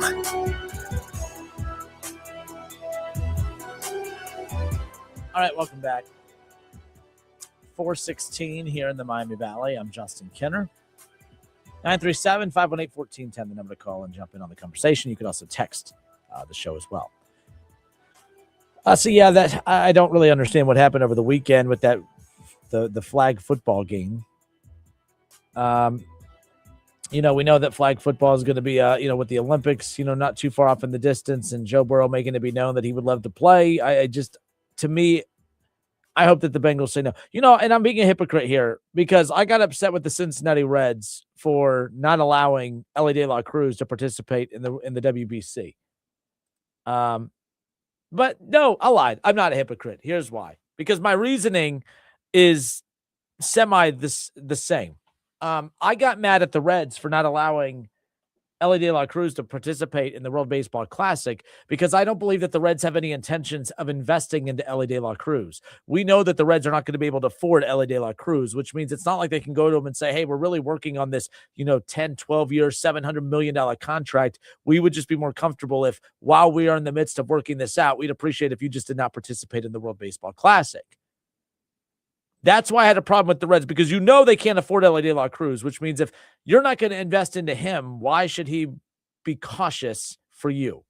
That's how I am. The difference here is Joe Burrow should not be participating in any of these types of things. He should not be out there doing what he did over the weekend. And the guys, you saw the clips of him diving around. He hit the ground pretty hard on a couple of those. It's a flag football game. And all you people keep, man, he plays hard no matter what. Yeah, I see stupidity.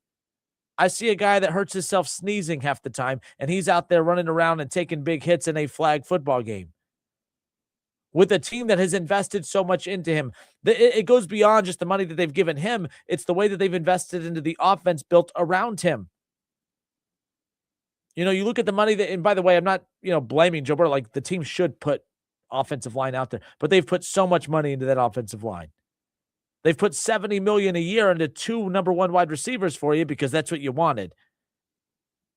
And then you turn right around and basically slap them and the fans in the face by going out there and participating in a meaningless flag football game. And had he got hit, and people could say, well, he didn't get hurt. Who cares? It doesn't matter. There's so many clauses and contracts for professional athletes out there to not participate in any kind of dangerous, extracurricular activities, whether it be, going out and skiing. Tom Brady got in trouble. There was an issue between him and the Patriots one time because, he was out skiing one time, and he was not allowed to do that according to his contract. You can imagine why. Skydiving. I mean, there's clauses for some of these athletes to not participate in certain physical activity in the off seasons to protect, because you're an investment. Oh, these teams, they don't look at these guys as athletes. They're just investments. You're damn right. You're paying Joe Burrow $55 million a year. I don't think it's too much to ask to say, hey, you get hurt a lot. You're kind of unreliable. You're phenomenal when you're on the field, but you're kind of unreliable. Can you just not be stupid and participate in a meaningless flag football game? Please? Is that too much for us to ask after giving you $55 million a year? Like I said earlier, I'm not a hypocrite. The Reds are not going to invest into Ellie De La Cruz. So I don't believe that they should have the right to ask him not to participate in the World Baseball Classic. Now, I don't want the dude to get hurt by any means either, but I'm just saying I think it's hypocritical of the Reds. Hey, we're paying you, well, not a lot, and we don't plan on paying you a lot, but we need you not to do this for us. I'd be like, nah, kick rocks. I'm going to go participate. But Joe Burrow, on the other hand, $55 million a year, a lot of guaranteed money, missed the playoffs 3 straight years, a lot of pressure on us to have a perfect offseason. We'd appreciate it if you wouldn't try to blow it all up by injuring yourself in, let me say it for the 100th time, meaningless flag football game. There you go. And I brought up the other fact that I'm not a hypocrite is because I got really annoyed with Myles Garrett participating in a lot of these all-star, basketball games in the offseason. And, he does a lot of stupid stuff in the offseason. And I'm like, what are you doing? You're reckless. You're paid a ton of money. What are you doing? I'm consistent with that. I'm not just picking on your boy, Joey B. So relax, everybody. This on the Justin Kinner Show YouTube channel, Kelly. What up, Kelly? Kelly Rogers says the thing about Myles Garrett is he never gets hurt. Myles Garrett's never hurt. Oh, I'm with you. It's still a risk, though. You're still risking it. Like the Browns' only chance at winning games is because of that defense. And we know how, but you are right. I think what makes it a little bit more forgivable is he's so durable and he doesn't get hurt and he plays and he's reliable. It's different with Joe Burrow. He doesn't play. He's not reliable. And even when he does play, there's a stretch of games every year where we're like, oh, he wasn't right because he was still coming off of that pinky injury. He was coming off the wrist injury. All right. He had a liver transplant or whatever the heck it was with his appendectomy. You know, it was always something with Joey B. Always something. How about it not be anything this time? How about don't risk getting hurt and playing in a meaningless flag football game? Put your team first. I thought this one was interesting. What up, Chad? Chad says, hopefully this D-Hop rumor doesn't happen. Spend only on defense. There is talk of the Bengals maybe kicking the tires on DeAndre Hopkins. I don't mind D-Hop to Cincinnati. I just want to know what the dollars look like. You know, I mean, if you have a chance to, look, I'm not ridiculous here. Like, I think it's stupid for them to be sniffing around looking at D-Hop. But if D-Hop is reaching out and his agent are reaching out and they're expressing interest in playing with Joe Burrow and the Bengals, I think that the Bengals would be reckless not to at least kick the tires on it if the number is right. But I do know this. I would like to give the Bengals some credit to where we know they don't like to give out contracts. So I don't think they're going to give him a bad contract. I think if he comes to Cincinnati, it would be on a very team-friendly deal if that's the case. All their eyes, dollars, and resources, though, need to be on that defensive end. I mean, if you get D-Hop as a number 3 wide receiver, that's just insanely stupid, and I mean stupid in a good way. I mean, you have Jamar Chase, T. Higgins, and D-Hop. D-Hop's not the old D-Hop. You know, he's not the D-Hop of old. He is older D-Hop, but again, as your number 3 option, to go from never reliable, always wondering where the hell he's at, Jermaine Burton, to now, looking at the situation to where this is your number 3 wide receiver. I don't think it's horrific. Again, it just depends on the dollars. But if you're spending millions on him, I think that's kind of silly. Dollars need to all go to defense as far as that's concerned. But either way, I want to go to the text line. Thoughts on this? Out a week because of basketball, and you come right back and are ripping Joe Burrow. I'm done. Well, hold on. And this is Mike in Riverside. Mike, hold on before you continue on with your little temper tantrum here. Do you even listen to what I say, though? All right, do you even listen to what I say? Like, are you telling me, Mike, that you are fine with him participating in that game? I really want to know, Mike. I want to know. Respond in the text. I want to know, are you fine with him participating in that game? Do you think I'm being crazy? The Bengals have given him so much guaranteed money. They pay him $55 a year. He's always hurt. He's always battling an injury. And you think that I'm being crazy for saying I think it's wrong of him to play in that game when he's an injury-prone quarterback? I mean, is he not an injury-prone quarterback? I think he's an injury-prone quarterback. I think he is always prone to something. I don't know how you could say otherwise. But respond. I'd love to know. Do you even listen to what I'm saying? Because I don't think I'm being too hard on Joe Burrow. I think it's a fair critique. Risking an injury, playing in a stupid game like that is absolutely insanely just silly to me. This is from Mark. 937-518-1410. You could text in. This is Mark from Beaver Creek. He's mad. You just will never give Dayton any credit at all. If Wright State won 2 games in the NIT on the road, that would be the best thing since sliced bread. I don't have time to deal with sensitive UD fans today. I don't. It's not on the menu. It's not on the docket today. I'm sorry. Take your emotions elsewhere. If you want, there's some TV media members in town that'll be happy to put on some pom-poms to cheer on the Flyers in the NIT. But Flyer fans, for years, you have told me that the NIT means absolutely nothing. And now you want me to go bananas over an NIT run? You're playing bad teams. You're a team that should be in the NCAA tournament. You're a team that should be getting at-large bids. You're a team that should be dominating the A-10. And you want me to go cuckoo for Cocoa Puffs because you beat a couple bad teams in the NIT. The mid-major invitational is what a lot of you snooty fans like to call it. But now that you're in it, it's respectable. It's the NIT. It's one of the most respectable tournaments out there all of a sudden. I'm not against Dayton being in the NIT or anything like that. I just get tired of fans doing this thing where, you'll compliment Wright State. Yeah, I'm going to compliment Wright State, who was super competitive in the NCAA tournament.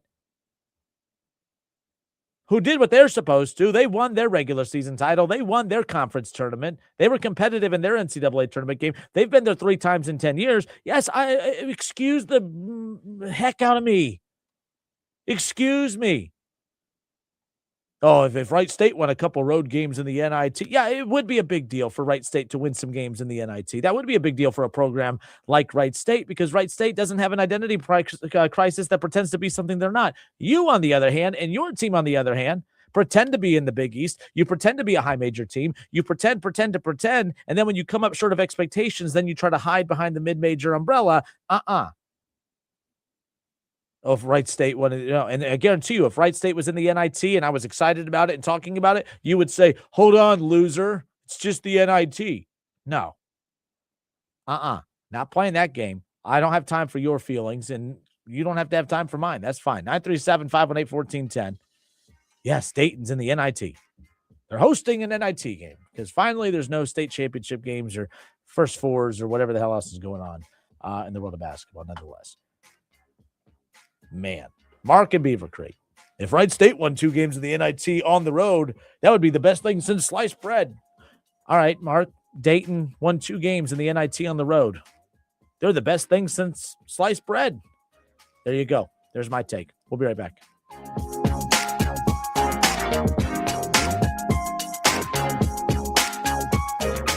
The Justin Kinner Show. Right here on 1410 ESPN Radio.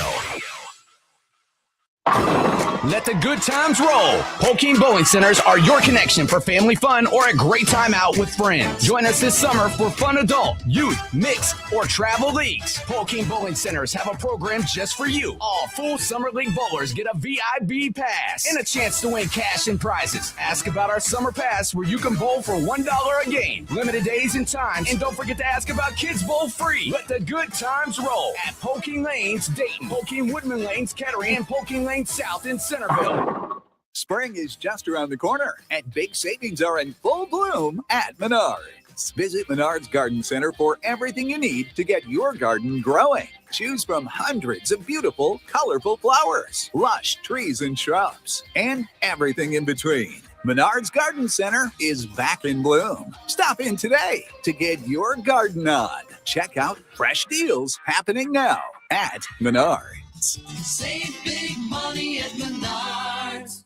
Ready to free your team from time-consuming office tasks? Amazon Business empowers leaders with smart business buying tools, leaving time to focus on strategy and growth. Free up your teams and focus on your future at AmazonBusiness.com. Take the next step forward in your career with Progressive Insurance. With great benefits and an award-winning workplace. Apply at careers.progressive.com. Flexible, secure, fun. Oh, and great pay, too. Are you not sure what you want to do for a career? Or are you thinking of changing careers? Being a dental hygienist or dental assistant may be the perfect fit for you and provides all of these perks, plus more. Talk with a dentist in your community or visit ODA.org to learn more.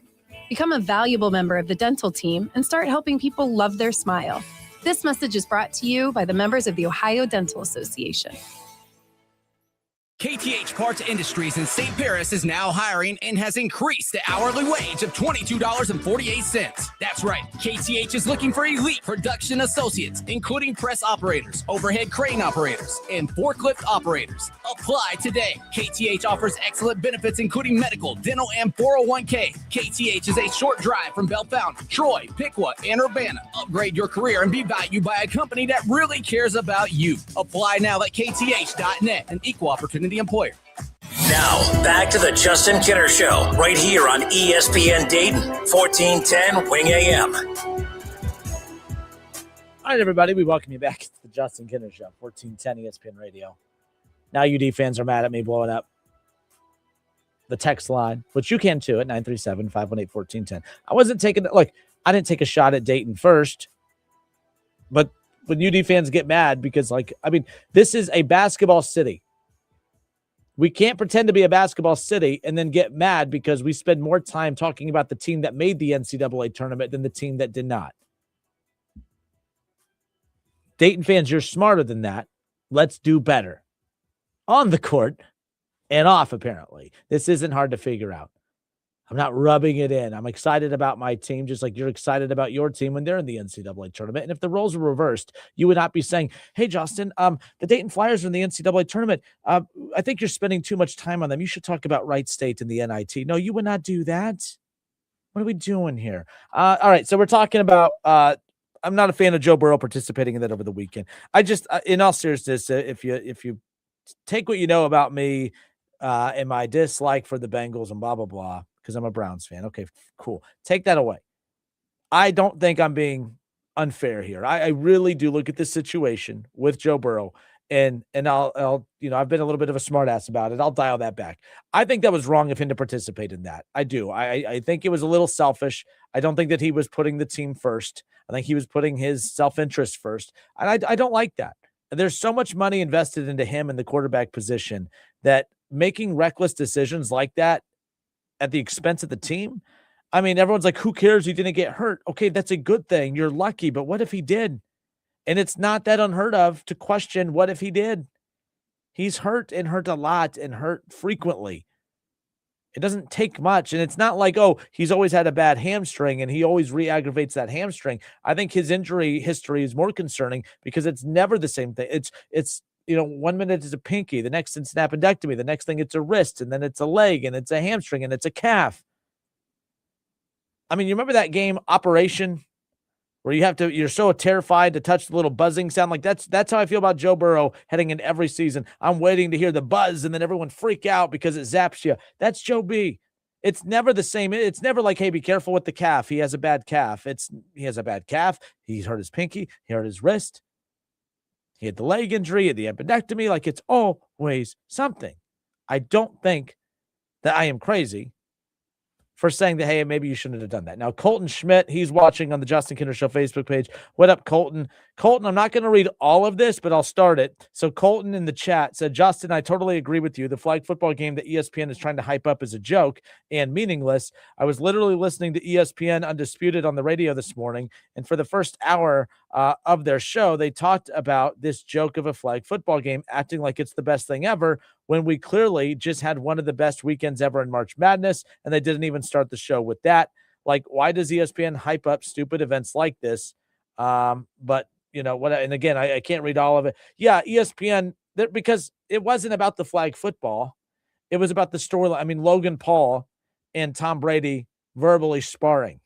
I mean, there was a debate about whether Joe Burrow and Tom Brady had beef, because Tom Brady's like 75 years old and, Joe Burrow is in his 20s, and yet they're going after the same women apparently or something. And that's led to some weird competitive, jabs being taken here and there. Yeah, it was all storyline driven stuff. But I tell you what, you want to know what the number one storyline would have been had Joe Burrow got hurt, which again, it's not that unlikely or crazy to think that he could.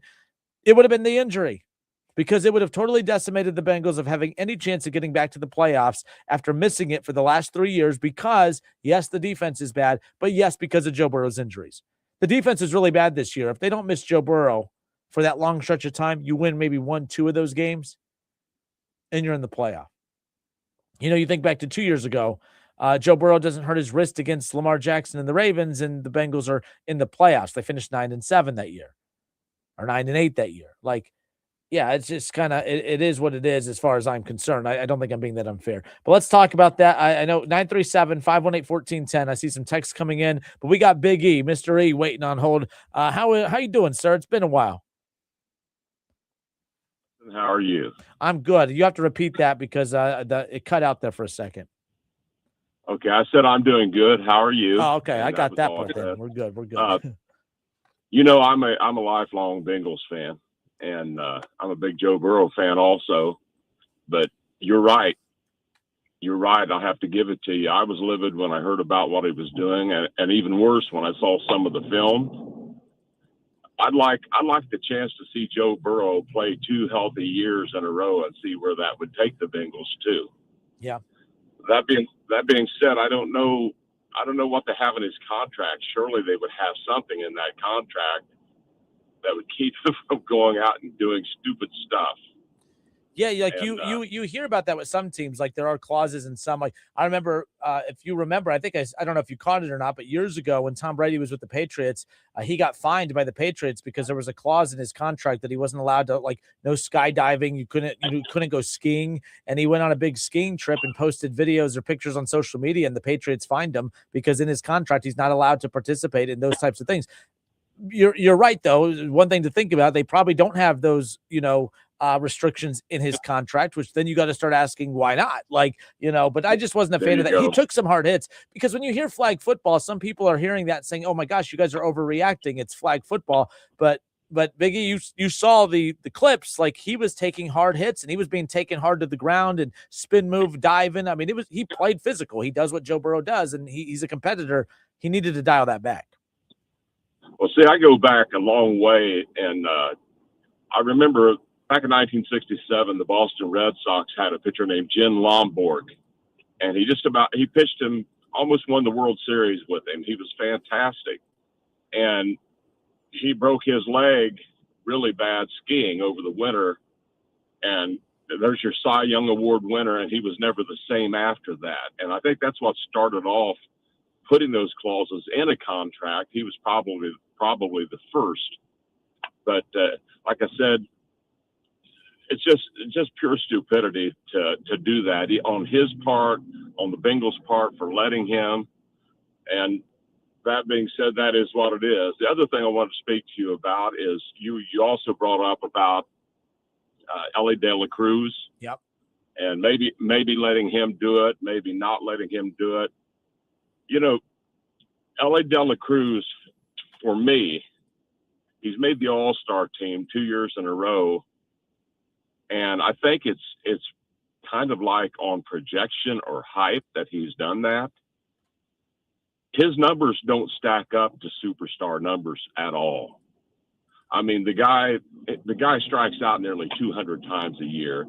As a shortstop, he leads the league in errors at his position, and his numbers went down. His home run numbers went down. His RBIs go down. Granted, he had a quad injury last year, and that could sure come into play. But I haven't seen anything yet that tells me he's going to put up the kind of numbers and things that's going to keep the Reds out of play when the time comes down the road when his contract is up. I mean, I've got to see more than what I've seen so far. I'm not down on him. And he sure has a lot of speed. He's got a lot of range. He's got all the tools. Yep. But over the years, I've seen that before many, many times. And I'm like, show me. I want to see it. Well, and you're right. And the errors too has continued to be. I think it's because it's like, okay, if your strikeout numbers are down and you're still committing errors, we can overlook some of the errors, right? But like, you can't be one of the league leaders in strikeouts and one of the league leaders in errors, and go a month without hitting a home run. Like, I think some of the deficiencies were stockpiling last year, and it kind of opened the door to criticism. And I think it was fair criticism. And I actually agree with you. I think the hype train, he had the most electrifying, debut month of any Reds player that I could think of in my lifetime.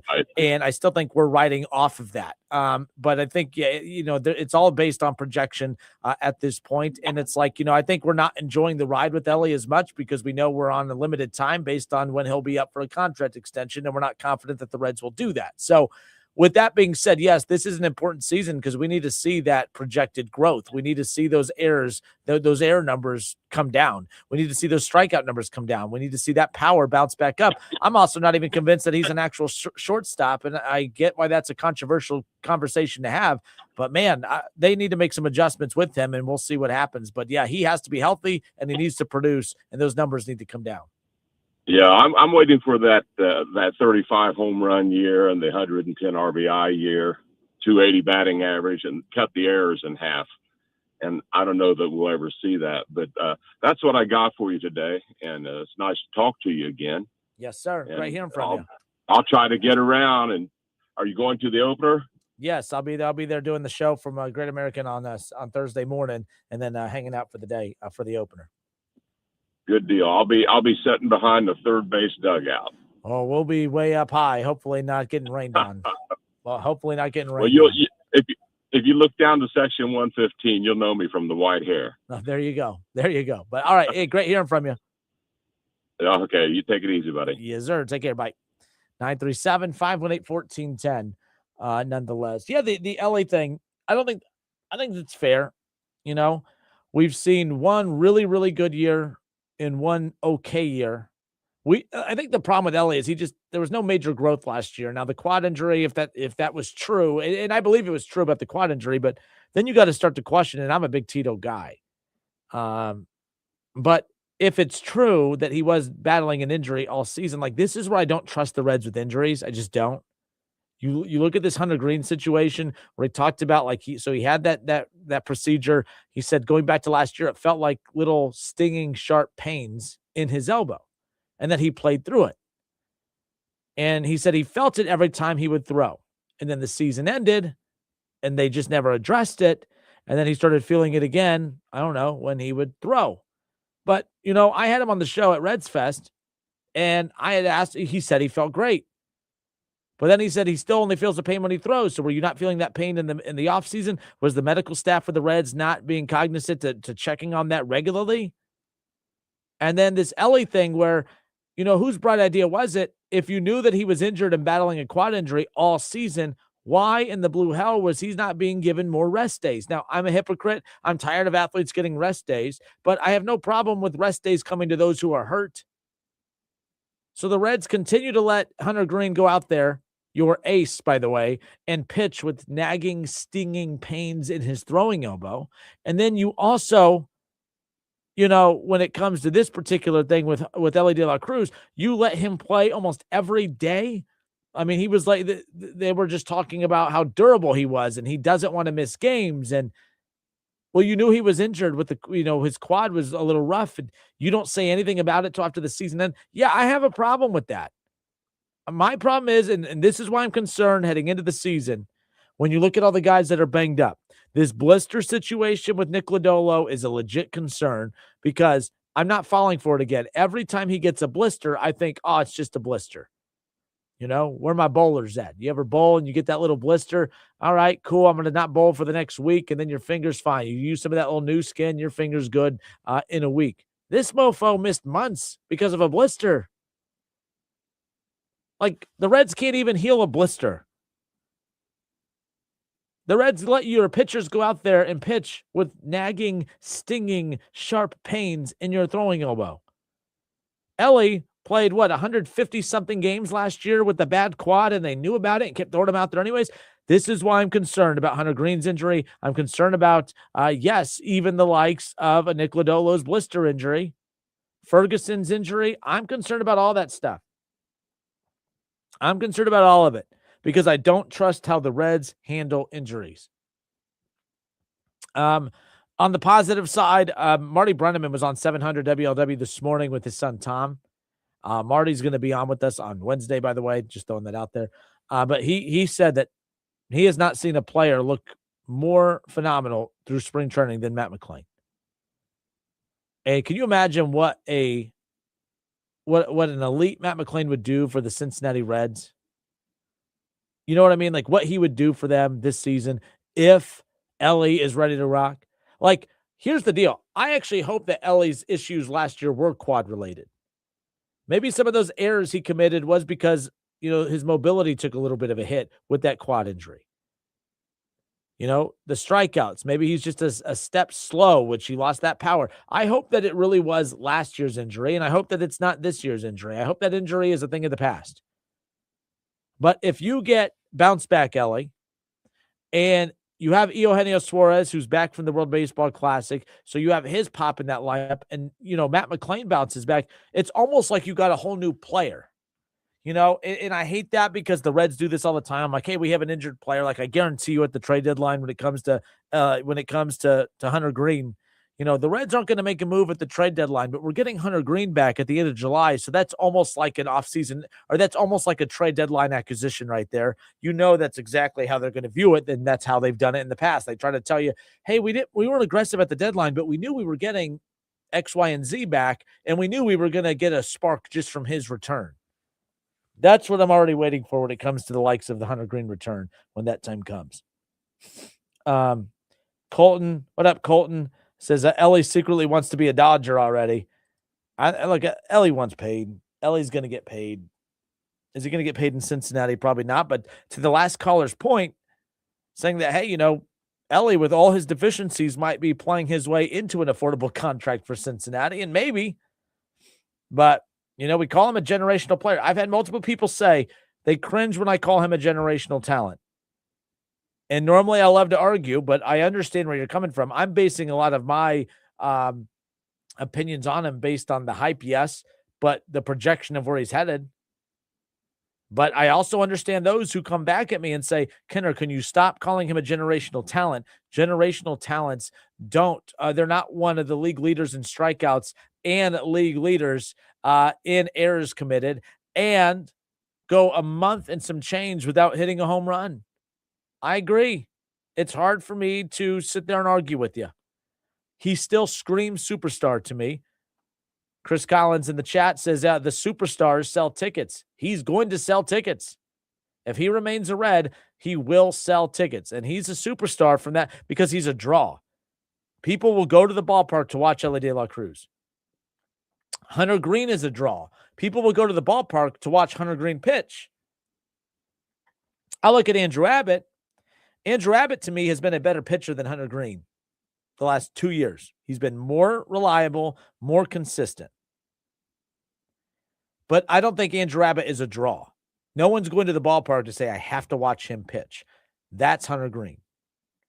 You know what I mean? Like, for instance, Brady Singer is a better pitcher than Chase Burns right now, right? Not as electric, but no one's paying money to go watch Brady Singer. I'll pay money to go watch Chase Burns because he's electric. And by the way, Chase Burns might be better than Brady Singer this year. Who knows? But that's where he's projected to go. And that's how it is. Ellie De La Cruz, even with being one of the league leaders in strikeouts, even with being one of the league leaders in committed errors, he's still a draw. And Chris, you're right. People will go to the ballpark. That's one thing that the Reds did with Joey Votto that was so frustrating to me. You all know my take on Joey Votto. I've never said Joey Votto's bad. I was a fan of Joey Votto. You just wouldn't think I am. I got frustrated with Joey Votto because I started to question his competitive gene. All the Reds did with him after he got that contract, they lost, and lost some more. And at no point did I feel like he was getting anxious and sick of the losing. Now, I'll admit that I'm being a little bit of a hypocrite because I didn't like Joe Burrow's temper tantrum that he was throwing through the Bengals season. But the one thing you can't question about Joe Burrow is, does he give a damn? You know he gives a damn. Joe Burrow hated losing. He was dropping little hints throughout the season. What's the point of playing if I'm not having fun? He hates losing. The more the Reds lost, it didn't seem to affect Joey Votto. And I hate when people say, well, baseball's a different sport. Being competitive, I don't care what sport you're in. Competitive drive doesn't exist only in one sport, not the other. You either want to win or you don't. Joe Burrow, I know, wants to win. My problem with Joey Votto was, I'll never say he enjoyed losing, but did he hate losing? Was losing so debilitating to him that he had enough and demanded a trade? Everyone said the Reds couldn't trade him. He had a no-trade clause. I get that. But Joey Votto had the power to go to that front office and say, get me the hell out of here. Here's the list of teams I want to get to. Get me out of here. And the Reds would have obliged because the Reds would not have minded moving on from that contract, or at least a portion of it. So I bring that up because it seemed like once the Reds gave Joey Votto that contract, they stopped spending. Now, technically, after the Joey Votto contract, that's when they made the decision to not pay Cueto, which was a problem. But I don't think that I say what you want about that time, but there was no way they were going to pay Cueto his going rate at that time. After giving Joey Votto that, it made just more sense to go the other route, and that's what they ultimately did. And it kind of blew up in their face, because he threw the multiple no-hitters and this, that, and the other. The bottom line is the Reds were content for the rest of that decade. Hey, come to the ballpark. So when Chris Collins said the superstars sell tickets, that was the Reds' philosophy. Come to the ballpark, watch Joey Votto. Not come to the ballpark and watch the NL Central competing Reds. Come to the ballpark, watch Joey Votto. And The Reds are going to spend big money on one player. And they did that. And the money wasn't even technically intended for Joey Votto. That's what's crazy. Walt Jocketty, when he came from the Cardinals organization to the Reds, the crazy part is when Albert Pujols was available, when he was embarking on free agency, obviously he ended up with the Angels, but it was Albert Pujols was down to the Reds and Angels of who he was going to play for. And the Reds were pursuing Pujols hard. Pujols ultimately went for the more dollars over there with, at the time, Anaheim. He went to the Angels. He could have been a Red. And had he gone to the Reds, Joey Votto would not have been a Red. But Joey Votto, the money obviously was there because Albert Pujols did not pick the Reds, and that's how Joey Votto ended up with that money. But the Reds, they're all about, hey, we have this superstar come to. So Elly De La Cruz strikes out a lot, commits a ton of errors, has been inconsistent offensively, but he's a draw. And that's what matters in Cincinnati more than anything else. Right or wrong, nonetheless. But to the Reds' credit, they had a good offseason. I know y'all don't want to give them credit for their offseason. I love their offseason. I think their offseason has been very good. I think they retooled that bullpen. I've made this comparison. I'm a Browns fan, and their free agency has not been that sexy because it's just been all about the offensive line. And, anytime that your team is retooling the trenches, it's usually not that sexy of an offseason. You get that big-name wide receiver, that big-name running back, you get that big-name quarterback. That gets you super juiced and excited, right? That big-name pass rusher. The Browns haven't been doing that. It's been all about getting offensive linemen, but the Browns are going to be significantly better next year just by upgrading that offensive line. And that's what the Reds did this offseason with addressing that bullpen. When you attack your bullpen in the offseason, it's not sexy. It's not going to get fans excited. Fans aren't going to realize how successful of an offseason you had until a month or two into the season when you realize, oh, this team closes out games. You know what I mean? This team, these stretch relievers, this lefty, this righty, whatever. Like that's where I'm at when it comes to. I think that the Reds, we're really going to appreciate their offseason more a month into the season, assuming these mofos can stay healthy, because that's been the biggest problem as far as I'm concerned, their inability to stay healthy. But yeah, that Suarez get was a cherry on top. And for him to have, 50, close to 50 home runs last year, Elly De La Cruz led the team. And Elly De La Cruz was not a home run hitter last year. He led the team in home runs. And the Reds went out and got the second best power hitter in free agency. I think, by revamping that bullpen, they got a couple in low and some of the key pieces that they added to. Like the Reds had a sneaky off. They had a very good sneaky good offseason. I like what the Reds did. They didn't marry anybody long-term, but they did enough to, put them in position to be very competitive in 2026. And I think NL Central competitive, but they got to get healthy. You're not winning the division if Hunter Green is having those nagging, stingy pains in his elbow that he was talking about. You're not going to win that division if Ferguson, one of the key lefties you got in the offseason, isn't available for the majority of the season. They have to find a way to get healthy and remain healthy and be consistent as far as that goes. Ann, I have not heard from you in a while. I hope you're doing well. Ann Anderson in the chat says, been gone for a week. Enjoyable vacation with no talking heads, no March Madness, no NFL, and no politics. Oh, come on. Let's talk politics. No, don't. I'm joking. As if there's ever a good time to talk politics without people wanting to rip their heads off. Let's just stay away from that. But Ann Anderson says, I have to admit, I didn't miss one bit of it, but it's always good to be back home. And I'm glad you're back home. Loving you tune in. Love hearing your opinions. Thank you for listening and viewing the show. Nonetheless. All right, that does wrap it up for us here today. Thank you, everybody. We're back to a normal routine with basketball not being done because the NCAA tournament is still ongoing. We're going to be talking college basketball. We'll be joined by Paul Frischner again tomorrow to put a bow on the season for the Ohio teams when it comes to the NCAA tournament. Looking forward to chatting with him. It looks like Cincinnati got their guy in Jared Calhoun. He played for Bob Huggins. All right. I think that's a very good hire for UC. What could that mean for keeping that roster intact? Obviously, Xavier did not lose their coach in Patino after 1 year, even with the Providence job opening up. Wright State showing in the tournament. Dayton, what would an NIT championship mean for a program that aspires to be a tournament team, not an NIT team? We'll talk about that with Frishy tomorrow as well, and Ohio State and others. So enjoy the rest of your night. We're just a few days away from opening day. The temperature's warming up, all of that. Love it. And until tomorrow, this has been the Justin Kinner Show, Dayton's ESPN Radio, 1410 Wing AM.